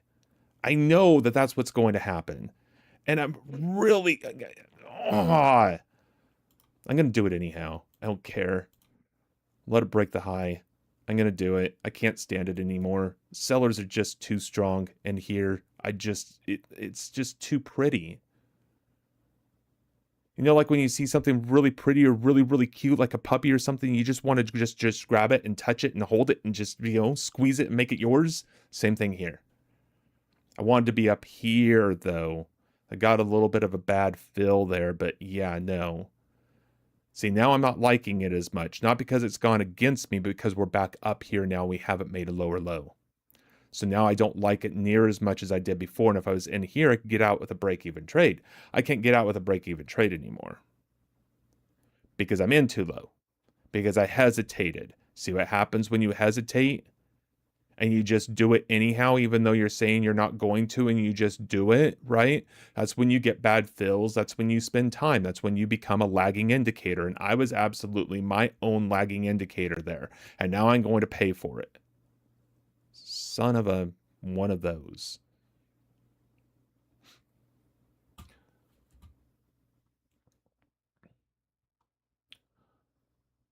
Alternative visualization. If you need to see the exact percent numbers, keep deep stats visible in a panel below or as an overlay.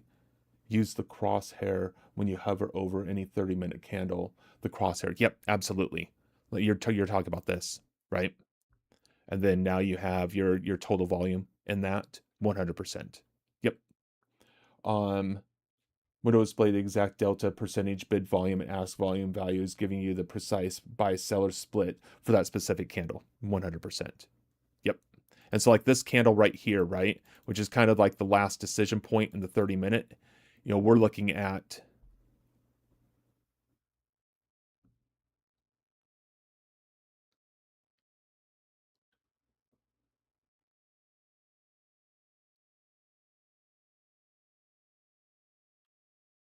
wait. Maybe I'm not reading this right.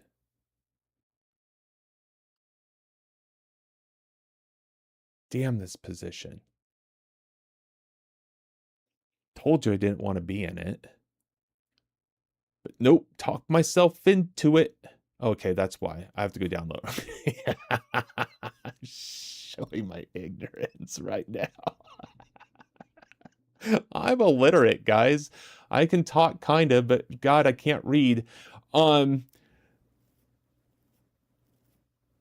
yep, that's that bar right there. That was it. This is going to be the one that's going to break the high, and this is going to be the stop run for the shorts because I had to just get into that position. Mother truckers, I swear.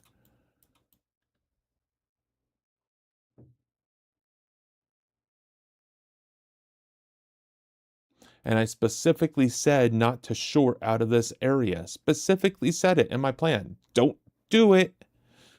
I had to touch it. Just had to. Damn it. Anyways, let me see here. There's our delta right there. So the high was negative 87,000, negative 95,000, 93 and 87. I don't understand.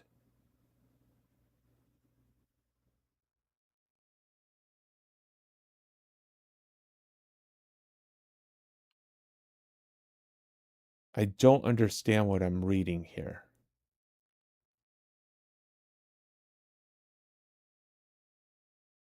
I'll work on that later.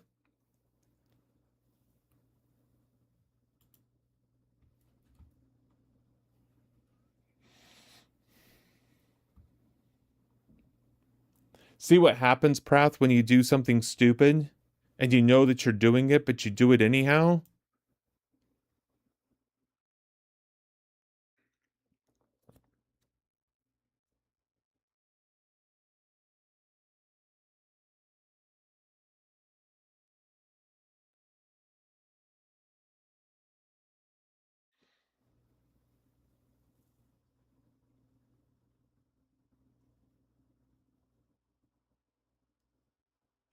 But that's okay. We still have a little over 30 minutes of the trading session.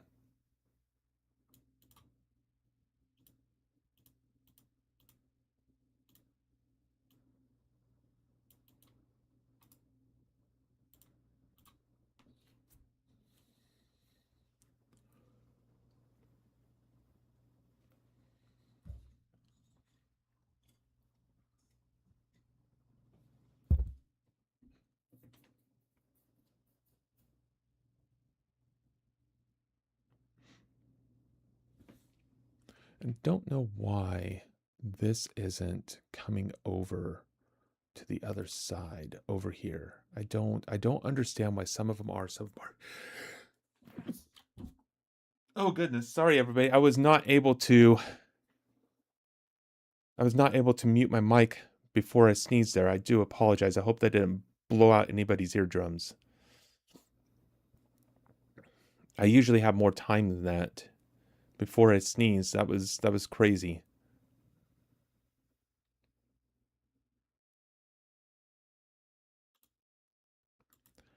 Okay, there we go. There, I just had to do it. I see I did the same mistake on that day, not sticking with the plans. Yeah. Yeah, well, I know better. Not saying you don't.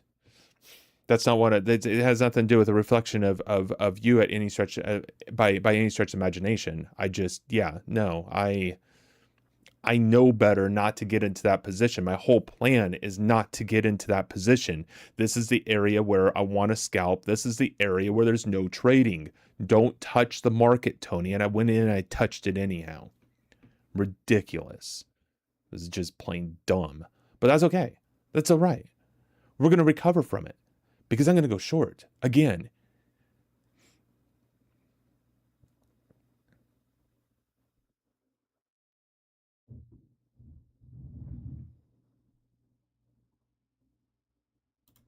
I'm going to go short again right there. I'm going to start adding into positions here. I'm going to get some inventory into this market. I do want to be down, up, down, but I love this reversal right here. I love the fact that we just barely broke this high. Sellers got aggressive on that high. It's one of my best entries. I didn't enter there because I'm in an area where I'm not going to trade. So I'm listening to my rules this time, but I am going to lean on that here and look for a continuation play to the downside right here. Down through this area, pull back, give me a chance to add inventory in this area down here. And let's see if it gives it to me. It may and it may not. And this might just go ahead and snap right back up too. And I might be in a little bit early. But that's okay. I am revenue. I've got revenue on the day. Less revenue than I had before because of that dumb trade, but I still have revenue. I'll still have revenue after this position as well. And I still have one more car in the garage that I can take out for a spin if this does turning into a expense position. If you guys haven't noticed, if I have 3 expense trades in a row, I'm out. I'm out because I'm not reading the market well that day. And if I'm not reading the market well, I'm my own risk at that point in time. And then I just don't play. And if market just spans up here, I'm not collecting inventory in here. I can't get hurt.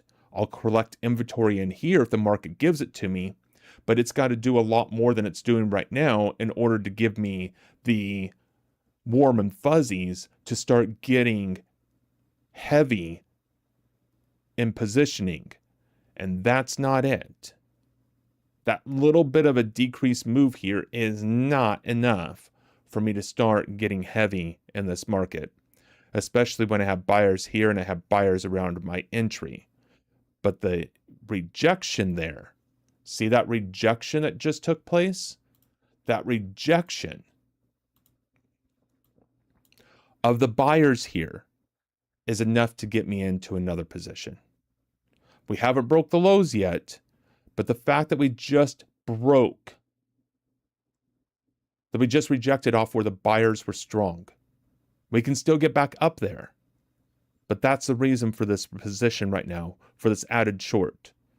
And the fact that we have sellers getting a bit more aggressive down here, and we have sellers aggressive above where these buyers are. That means sellers stepped in to short right here before price action even got to the buyers. I'm anticipating this low to be taken out. I'm not anticipating momentum in this market yet, but I'm anticipating this low to get taken out before this area here gets taken out. There's the low. Only by a tick or two, but that's fine. Not expecting momentum out of this area. We got our low. We have a rotational area. Now I have a place where I can add into this market. And there's my auction. There's my mother auction right there. Thank you. Get me into my third position. I appreciate you so much. Now I've got 3 on. Now I can play. So this is my scalp area in case we just decide to come down here and reject. Why are you doing that? I'm short 3 and I'm just buying 1 off of a profit target, right? Limit order 1 down here. Did I hit stop instead? Is that what I did? Oops. Anyways, so now I got my limit order down here just above my area.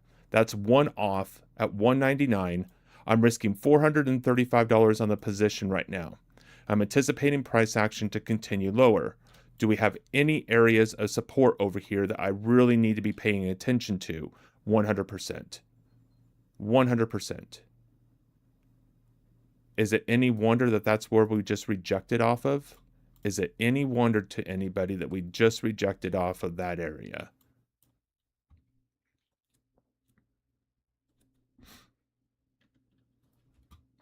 Oh, thank you. I didn't even see you, JJ. Thank you. Appreciate that.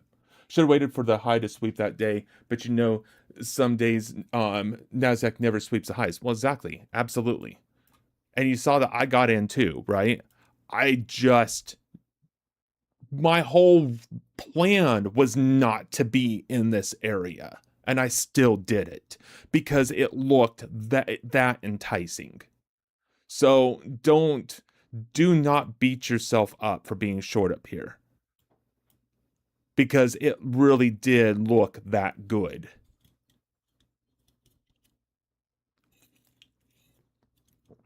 And sometimes, well, you just got to do it. You just got to do it.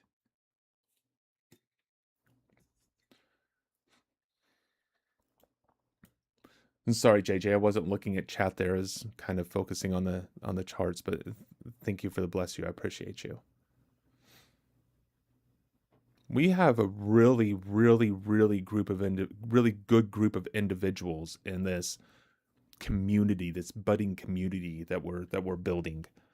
Individuals that really desire to look out for one another, achieve some intentional goals in life, do some things that other people would say are is absolutely impossible to do. I love this. We've got some really, really great people. I'm really looking forward to this.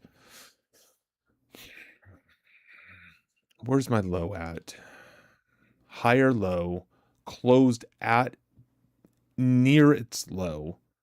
Immediately find buyers where the sellers got aggressive.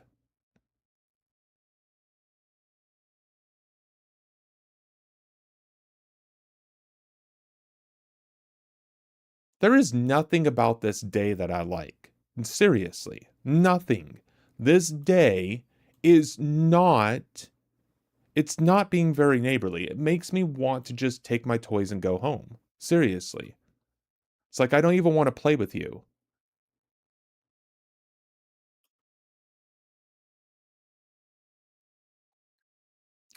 Don't even want to play with you today. You are not being a good friend. It's got to be some sort of news. It's got to be driven from the whole Iranian, Israeli, US issues in the Middle East. It has to be because this is not normal price action.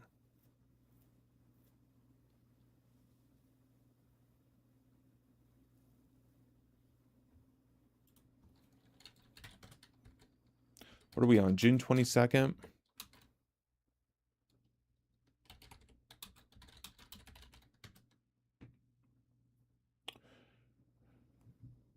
US temporarily lifting sanctions on Iran as Tehran agreed to allow UN nuclear inspectors into the country and raging wildfires, forcing mandatory evacuations in Utah. I'm not worried about the wildfires, but that's exactly what it is. What it is, we have news coming out on that day for that morning regarding the ceasefire in Iran.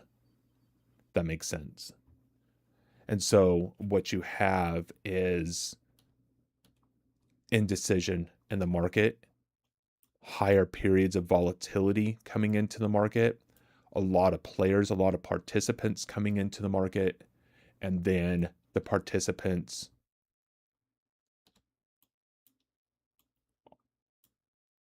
are coming in on both directions. And days like that are difficult because you have higher time frames coming in. You don't have monkey hour coming in or just the retail traders. JJ Trades, his cam is not working. Your video is gone, by the way. Yeah, so I didn't reset my computer after yesterday. I just went in and started streaming. In fact, I didn't even turn it off. I kept it on last night. And so the camera apparently doesn't like that. And I didn't realize that until after I went live. So I will definitely have that fixed for tomorrow.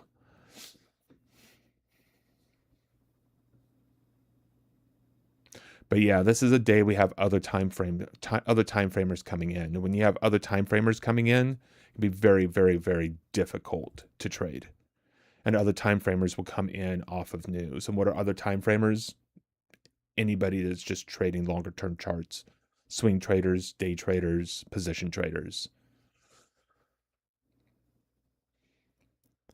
What other traders will call smart money, I don't call it that because one, I don't think retail traders are dumb money. Some of the smartest individuals I ever met are into retail trading. They can't be dumb money if that's the case. They just don't have the size to throw around that some of these other people have to throw around. It's kind of like saying that the pyramids were made by aliens. I'm not saying that that's not a possibility, but I am saying though, if you're stuck on that idea, you miss out on the beauty of human ingenuity and our ability to do our own things. And I think that's very dangerous. I think that's very dangerous to do at any level, including trading, by calling it smart money. And it's not smart money. They're there to invest, and they're doing the best they can for their clientele. And based off information like today, they could be making moves. And that's what it looks like, that they're making moves in the market. Bro, what's that instrument? What instrument is that, TV? Which instrument are you talking about? What I'm trading? It's the micro Nasdaq is what I'm trading, not the mini, the micro. And I'm in 3 lots right now, very, very small size.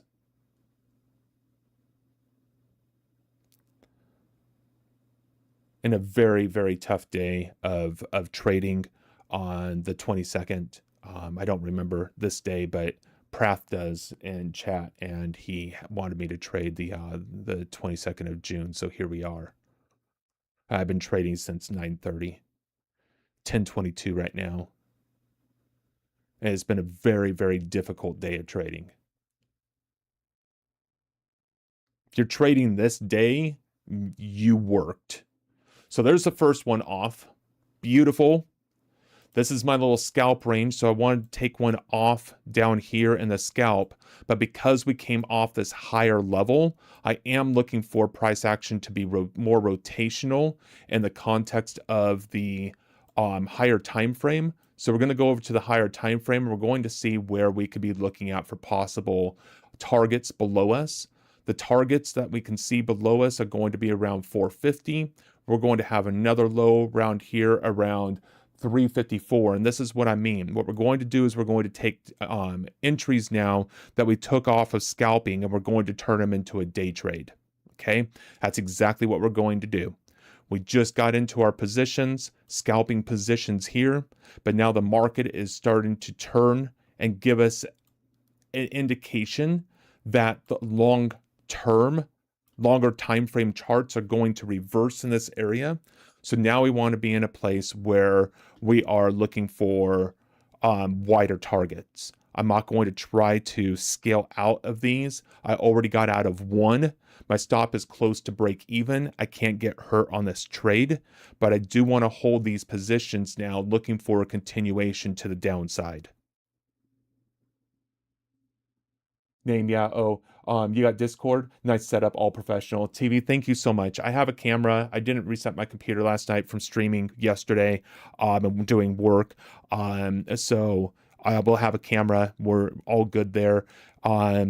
Exclamation mark Discord. That will get you the link for Discord. You can do exclamation mark social, and that will give you all of my socials as well. I promise not asking for your social. Volume profile with footprints. Yes, I'm all about auction market theory. That's everything that I do here is auction market theory. Everything that I don't have any. In fact, I would say this: the only indicator that I have that's linked to time is myself, and so I'm the only lagging indicator that can enter into my trading.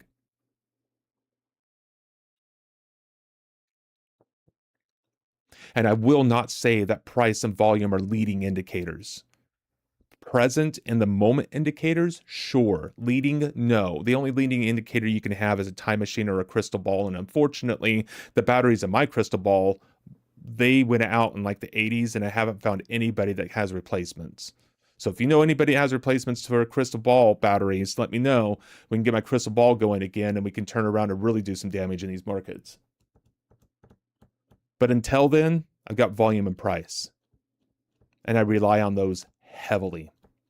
Very little on cumulative delta. I have that up there because I traded cumulative delta before volume profiles were a thing back in the early aughts. I started trading in 98, so I've been around. It's not like this is my first rodeo. And we could see a possible rejection off of the 736. So if you see me getting aggressive on a stop around 736, you know why, because there's an area there that I am watching pretty closely that we could see rejection off of. And that just so happens to be value area high of the 30-minute chart. So I'm going to watch 736 here pretty closely. I don't want to put a target on that, but I do want to watch it. And as you can see, if we get a breakout here and a move back down again, I could enter a potential another short, but I'm already short from way up here. I don't really want to lose my position, so I'm going to wait on that. But I am looking for potential pullback around the 736 area. Huge bar down, beautiful, closed near its low. Look for the pullback, pull back up here where the sellers came in, right? Buyers are up here, sellers came in aggressive around the low here. We're immediately seeing selling pressure come back into the market again. Rotational here where the buyers stepped in, rotational now in here. So now we're going to see if we can hold these areas, see what happens with the buyers. So I need automation. I have two unused balls, but it's not crystal. Well played, Prath. Well played. We got balls jokes here. I love it. Um, so I need automation. Automation for what? What do I need automation for?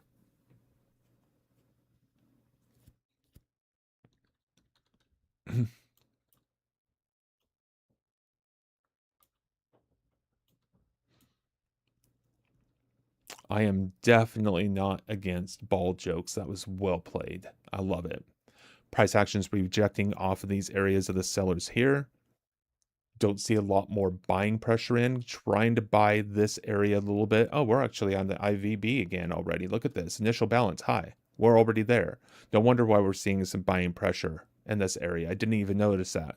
We're back into initial balance. Price action comes below this open right here and turns into a down bar. Anticipate momentum breaking this low because we're right back into initial balance now. Initial balance held. Expect price action to move lower pretty swiftly. It's really hard for me not to enter another position right here short.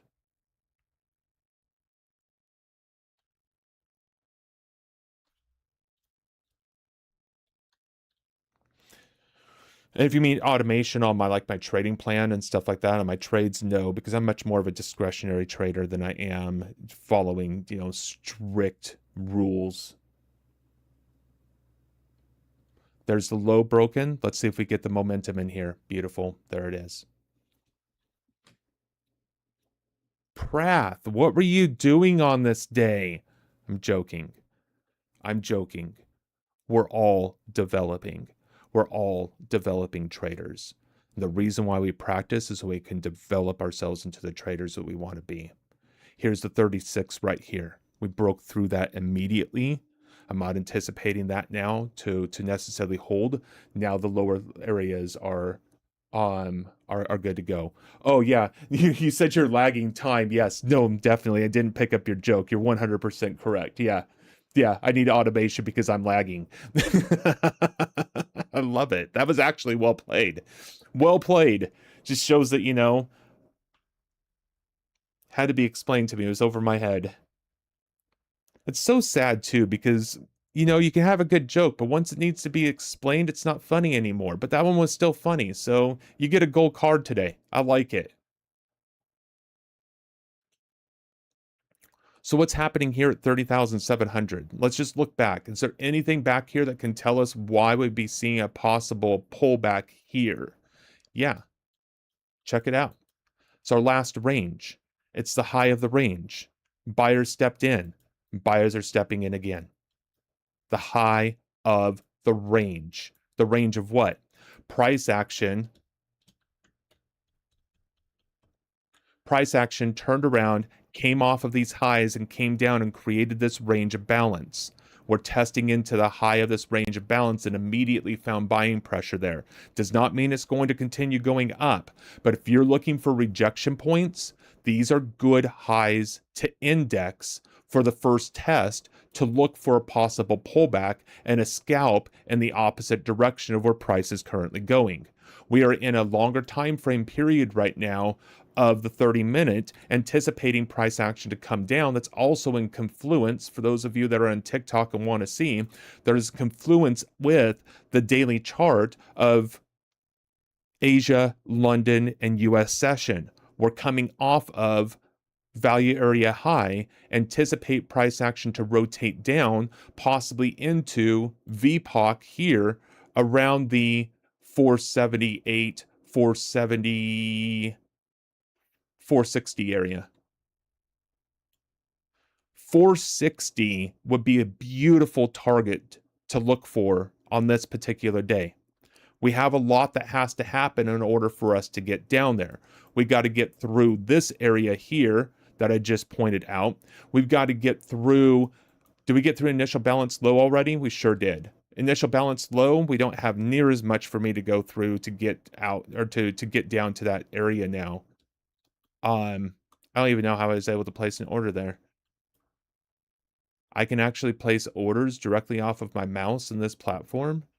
That's kind of nice to know. I wish I knew how to do it. I'd do it again. See, I need to learn the order flow of this platform a little bit more.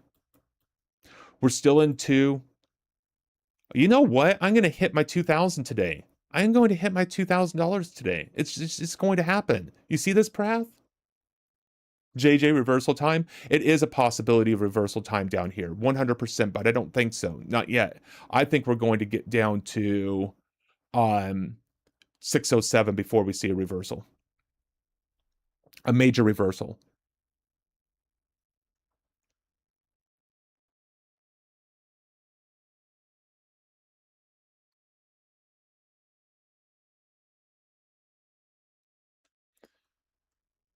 This here, just expecting this to be a pullback, but look, this is your sideways action of your 30-minute chart.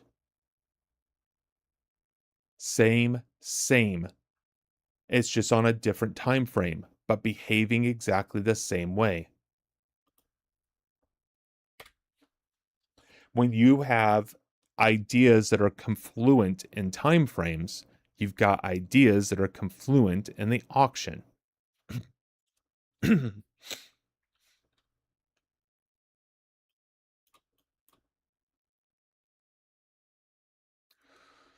737.5, huh? I just don't see this as reversing in this area. I just don't. I don't see that as a strong enough reason for other time frames to enter this market here long and reverse the overall direction of current price. So I'm sticking in with the shorts right now and I'm waiting. I might put a target in though at 607.5. It kind of hurts me to do that, but I might because I'm anticipating some pretty swift price action to the upside if we get down to that area.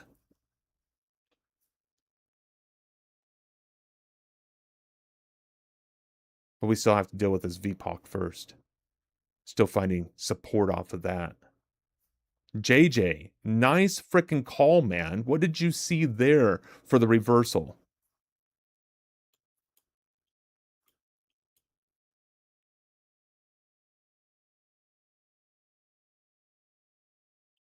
I lost 2 trades on the market open. I should have stuck with my plan to short from highs. I don't take any trades after 2 losses.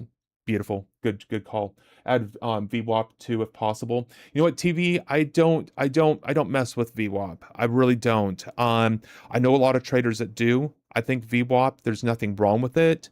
I just don't use it. I don't use it because for me, in my style of trading, I transfer between scalping and day trading, and the VWAP can shake me out. The VWAP also kind of, in my way of naturally wanting to use it, is almost like a stochastic oscillator in the context of overbought, oversold. And when I get under pressure in my trading, I will use that information and try to revert back to the way I traded in 98 when I first learned to trade off of overbought, oversold conditions. And I just don't like having that trigger.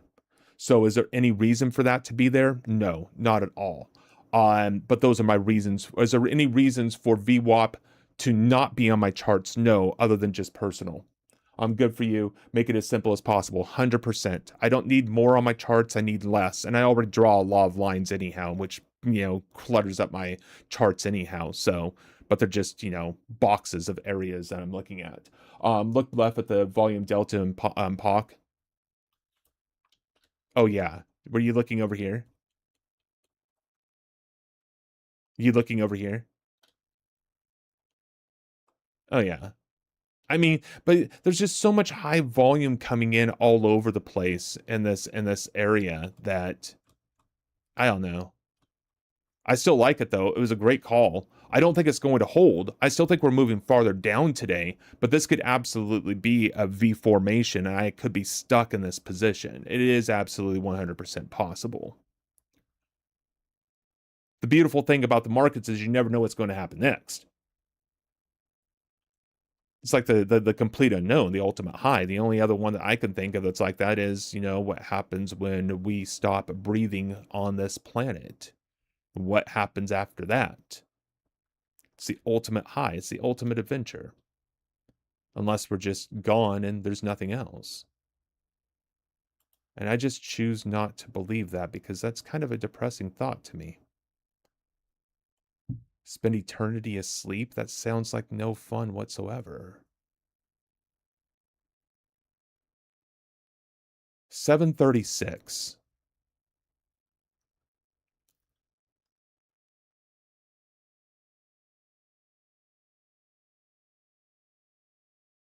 It's 50-50, haha, 100%. It's always 50-50.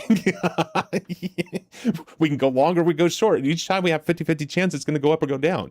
Probabilities shift based upon, what we see, but really, I mean that's the whole gist of it, right? You can basically flip a coin and see what happens. And over time, depending on how tight your stops are and the volatility of the market, you should be about as accurate as a coin toss.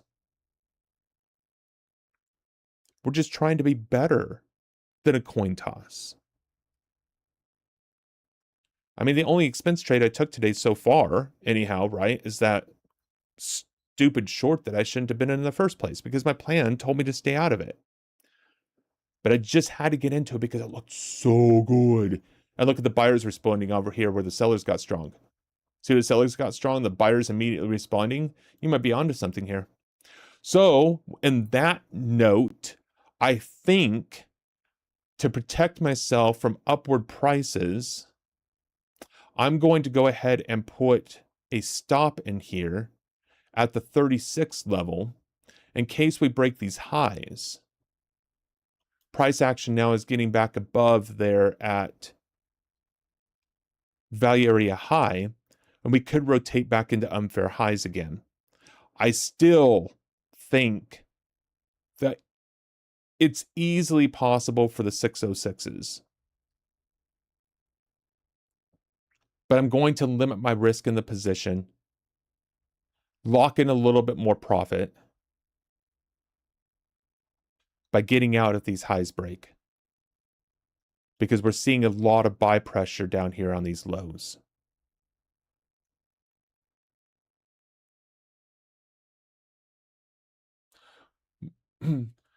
Said yesterday, think of the next candle and probabilities, and I thought that the reversal would be next candle. You're 100% correct. Well done. And so what you just picked up there on was the momentum and a scalp trade there for you. Continue going into, lean into that further. TV, thank you so much for the subscription. Thank you so much for just coming in and the positivity. You're absolutely amazing. Come into the community. We have some really good individuals. I have nothing to sell. I've got nothing. I've got this. If this is what a community you want to be involved in, come on over. We'd love to have you. Thank you, TV. Appreciate you. Market and the girls are unpredictable. At least we do have some probability with market, but with girls it's zero. Yeah, you know what? The good thing about girls is they're pretty consistent, right? Unstable creatures. So, you just don't want to just shake them too much, right? They might explode. No. Females, it's so funny, right? Because it's so easy to make jokes and different things along those lines, but I'm a much better person having a good female influence my life. Do they complicate things? 100%. But every once in a while, being a guy, we need complication in our life. Discord, yeah, go into exclamation mark Discord. So do the command Discord in chat, and then it will come up with a link. Is this a 9:30 candle now for the open? No, this is 10:42. So we're at 10:42 now. I've been trading for over an hour. The link, yeah, TV. Just type in an exclamation mark. So shift your one key and then Discord, and that will come up. The link will come up in chat. I would do it for you, but I can't in this multi-chat through OBS. It doesn't let me. I can't actually do anything in chat. Could somebody else put the link in? Can somebody type in exclamation mark Discord for me, please? In YouTube, or I don't think anybody's in Twitch, but maybe.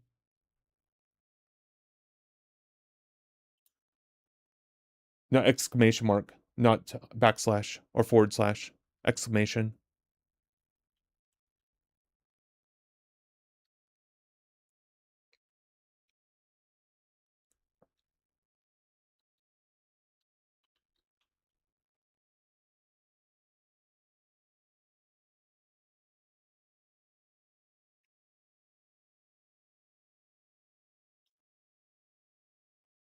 There we go. Yep, there it is. Thank you, JJ. Appreciate you. There's the link right there, TV.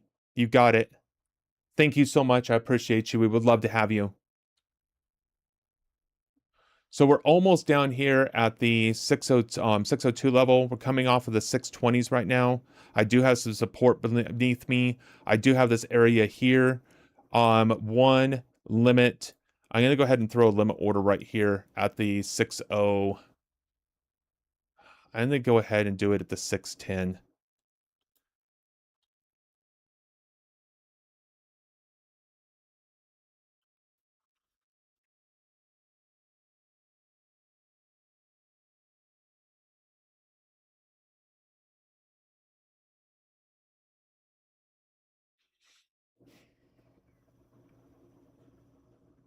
And I'm still in 2. I'm going to go ahead and get defensive of my stop here. And I'm going to go ahead and lock in 2 down here instead of just 1.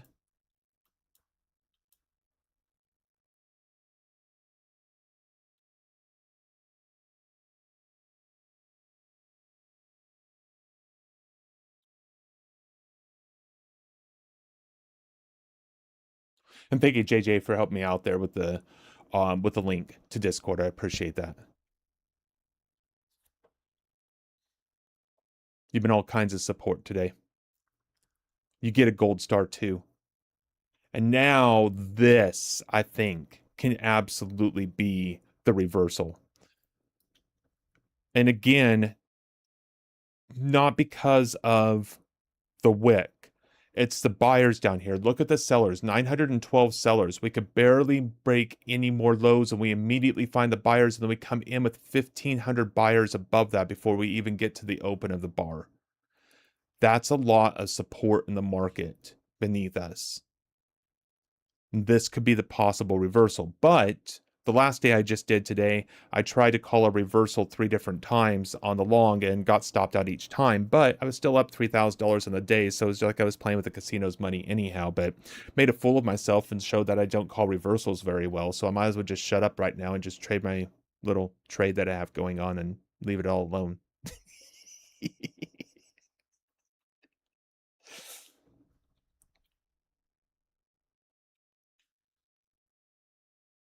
It's market open soon on this replay. Well, no, we've been open. The market opened at 9:30, and I'm currently 10:46. So I've been trading this day now for an hour and 46 minutes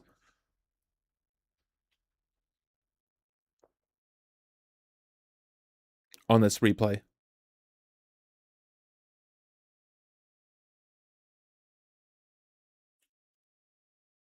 So the US opens at 9:30 and current time and this replay is 10:46. That's an hour and 46 minutes after the market open.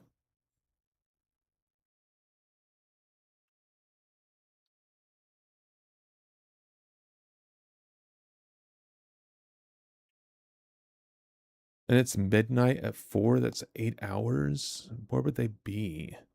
Europe? Not in England. Germany?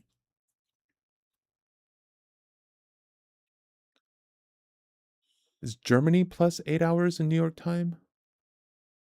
What part of Europe is plus 8 hours in New York time?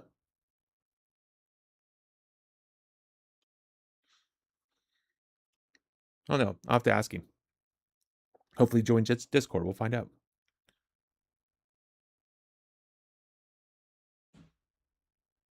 Prath, has this helped you?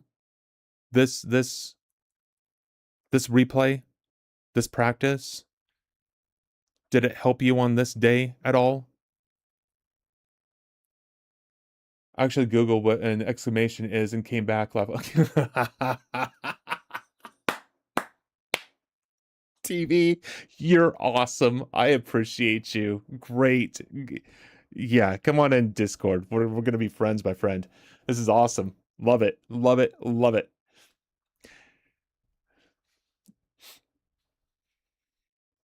Where are you from?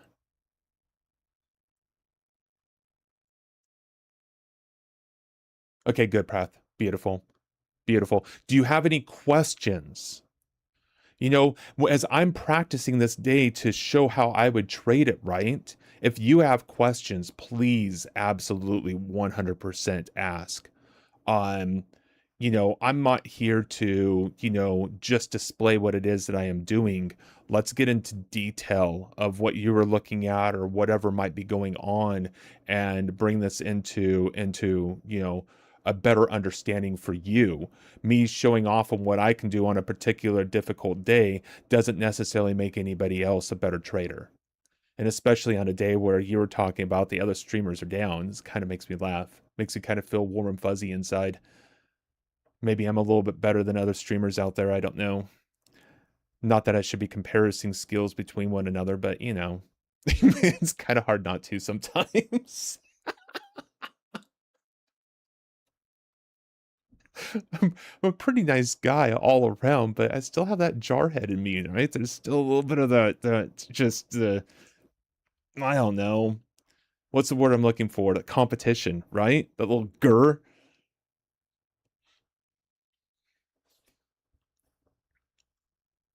But I definitely don't want to be disparaging to anybody else's work. There's some things out there that I think are better than others. I did get really annoyed when an individual told me that ICT is mathematical magic that basically smart money or firms use, and I'm like, oh hell no, no, no, no, no, no. So I got a little aggressive on my viewpoints with that individual that day. I don't think that they came back either. I am the Tony Stark, sir. Well, I set daily profit loss goals. My daily intention is $2,000 a day. I really feel like I can average most days $2,000. That's kind of my intentional goal. If I have 3 expense trades in a row, I'm going to go ahead and sit myself down and be out of the market that day. I'm going to come back and practice it, but I'm going to be out. Um, I other than that, no, I'm not going to put dollar figures when it comes to particular trades. I'm not going to come in and say, "Oh, well, um this trade is up this much, so I'm going to go ahead and exit it." We're in an auction, right? We're in an auction. Price action behaves as an auction. I don't want to tell the market what to do or what to give me, but I also don't want to be crazy and not taking what it gives me either. So it's kind of a fine line, right? We're kind of in a downward movement right now, a lot of movement down on the 30 minutes. So we could look at a continuation to that. That puts us into a short-term trend right now on the 2-minute chart. So if we come over here into the 2-minute perspective, right, and we're trading in this trend, well, what ends a trend? A higher high.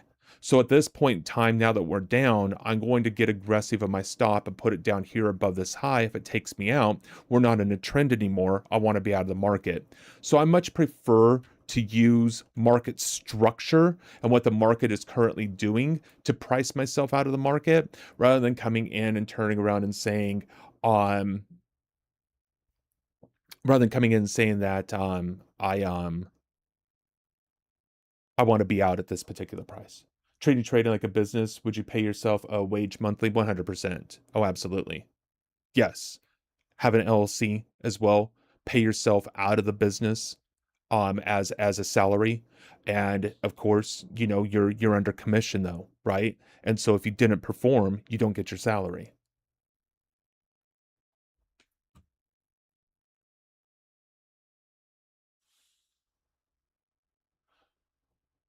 You're in India.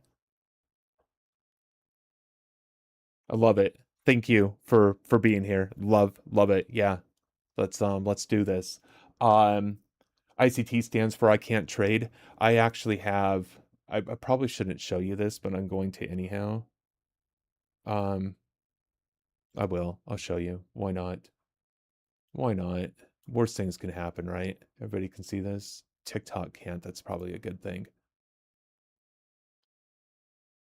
Well, if you see TCI hashtag dead, right? Just read it backwards.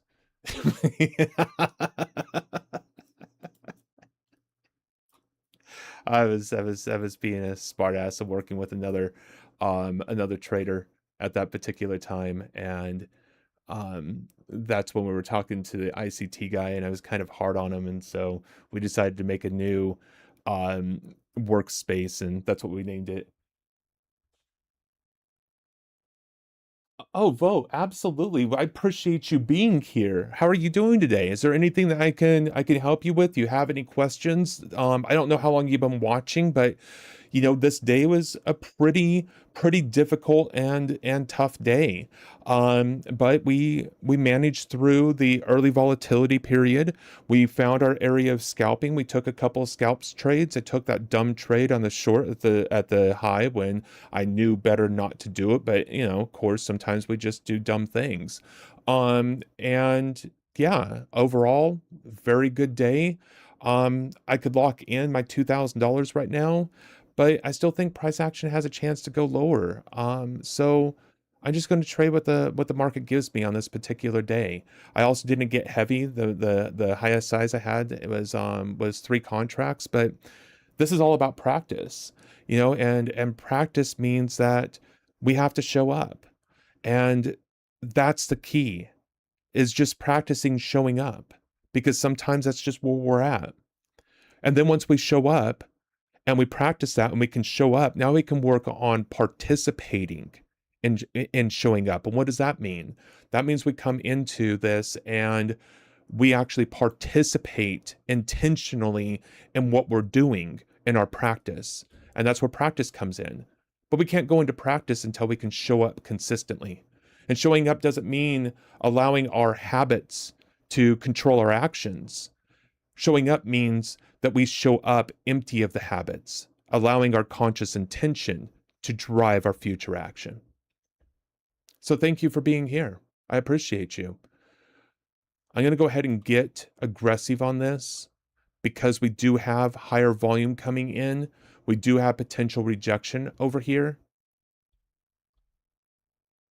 And we came into, and I should have seen this, we came into the mid-range of the profile on the 30-minute. And now I'm out 2013 on the day. And that's it.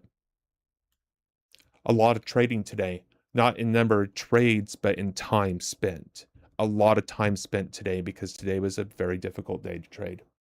Do I trade Asia? I do not trade Asia, Prath. The only reason why I do not trade Asia is because Asia can be thin at times, and you can get split fills. And I just don't like split fills. I don't like playing around thin markets, because then you could do everything right and try to short here and be filled down here without you doing anything.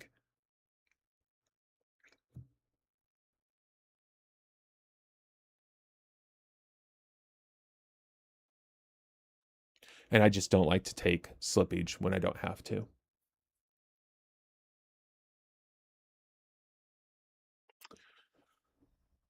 Ladies and gentlemen, it's 4:18 on a Sunday. We've got, I think England is playing right now for the World Cup, and I think that they really have a chance to win it this year, and I would love to watch the second half of the game. So I'm going to call this one. Prath, thank you so much for giving me this day. This was a very challenging day. This was not an easy day to trade at all. I see why you struggled with it. Please do not take my results on this particular day and put them to heart. It has no bearing on what you did this particular day. We're here to learn, we're here to grow, we're here to adjust, not to compare and not to judge.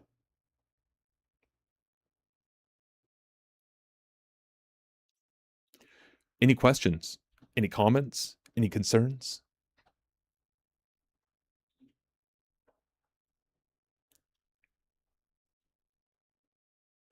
Oh, is it Brazil versus Norway right now? Oh, does England play later? You would know, JJ. I wouldn't. You would. I don't know what I'm talking about. Brazil. Who's winning?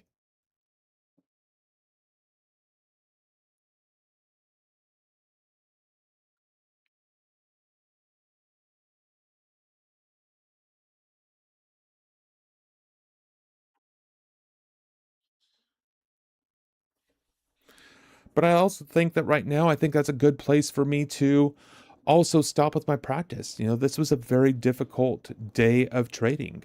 This was a very, very, very difficult day. And I personally feel like I did quite well with this day.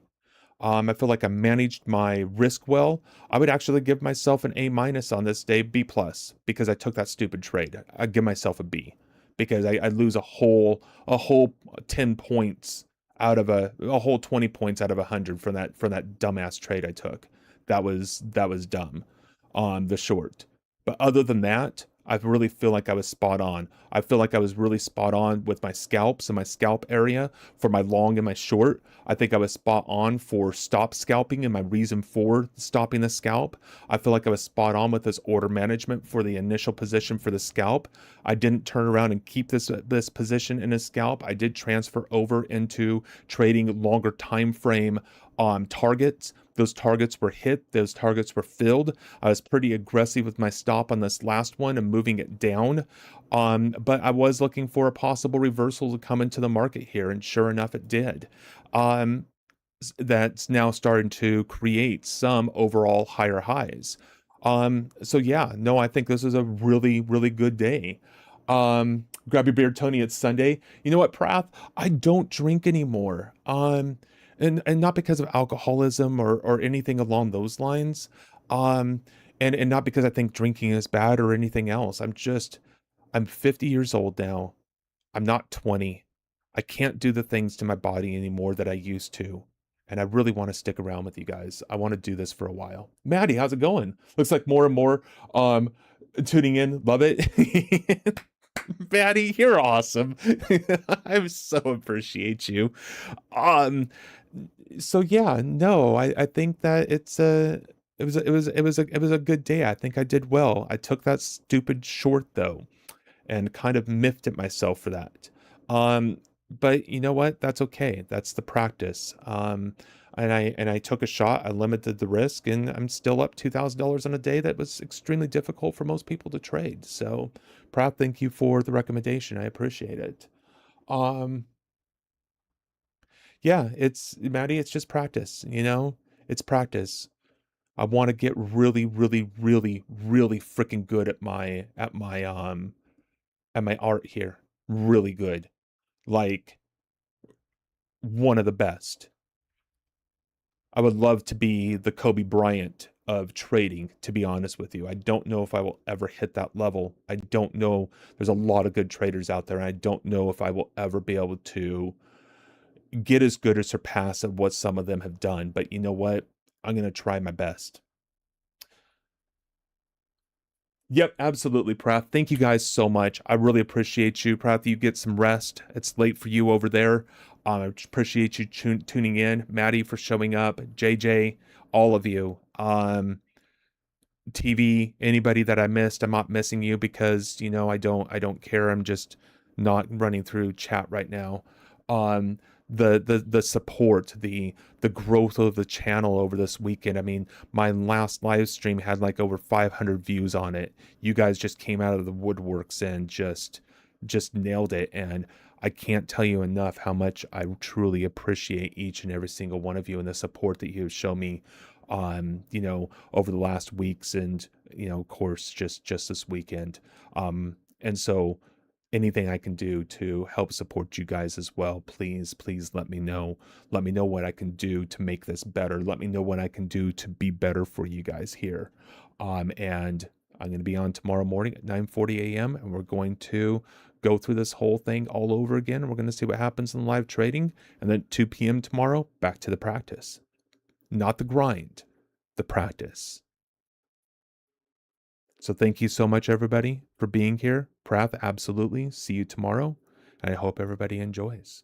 And again, if you have comments, you have, things that you think that I can do to make this stream better, head over to Discord, !Discord.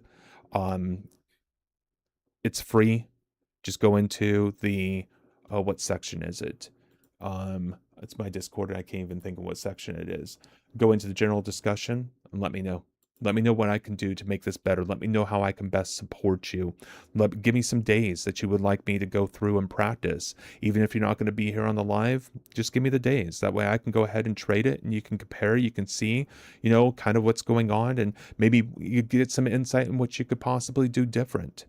Yeah, that's what it's all about.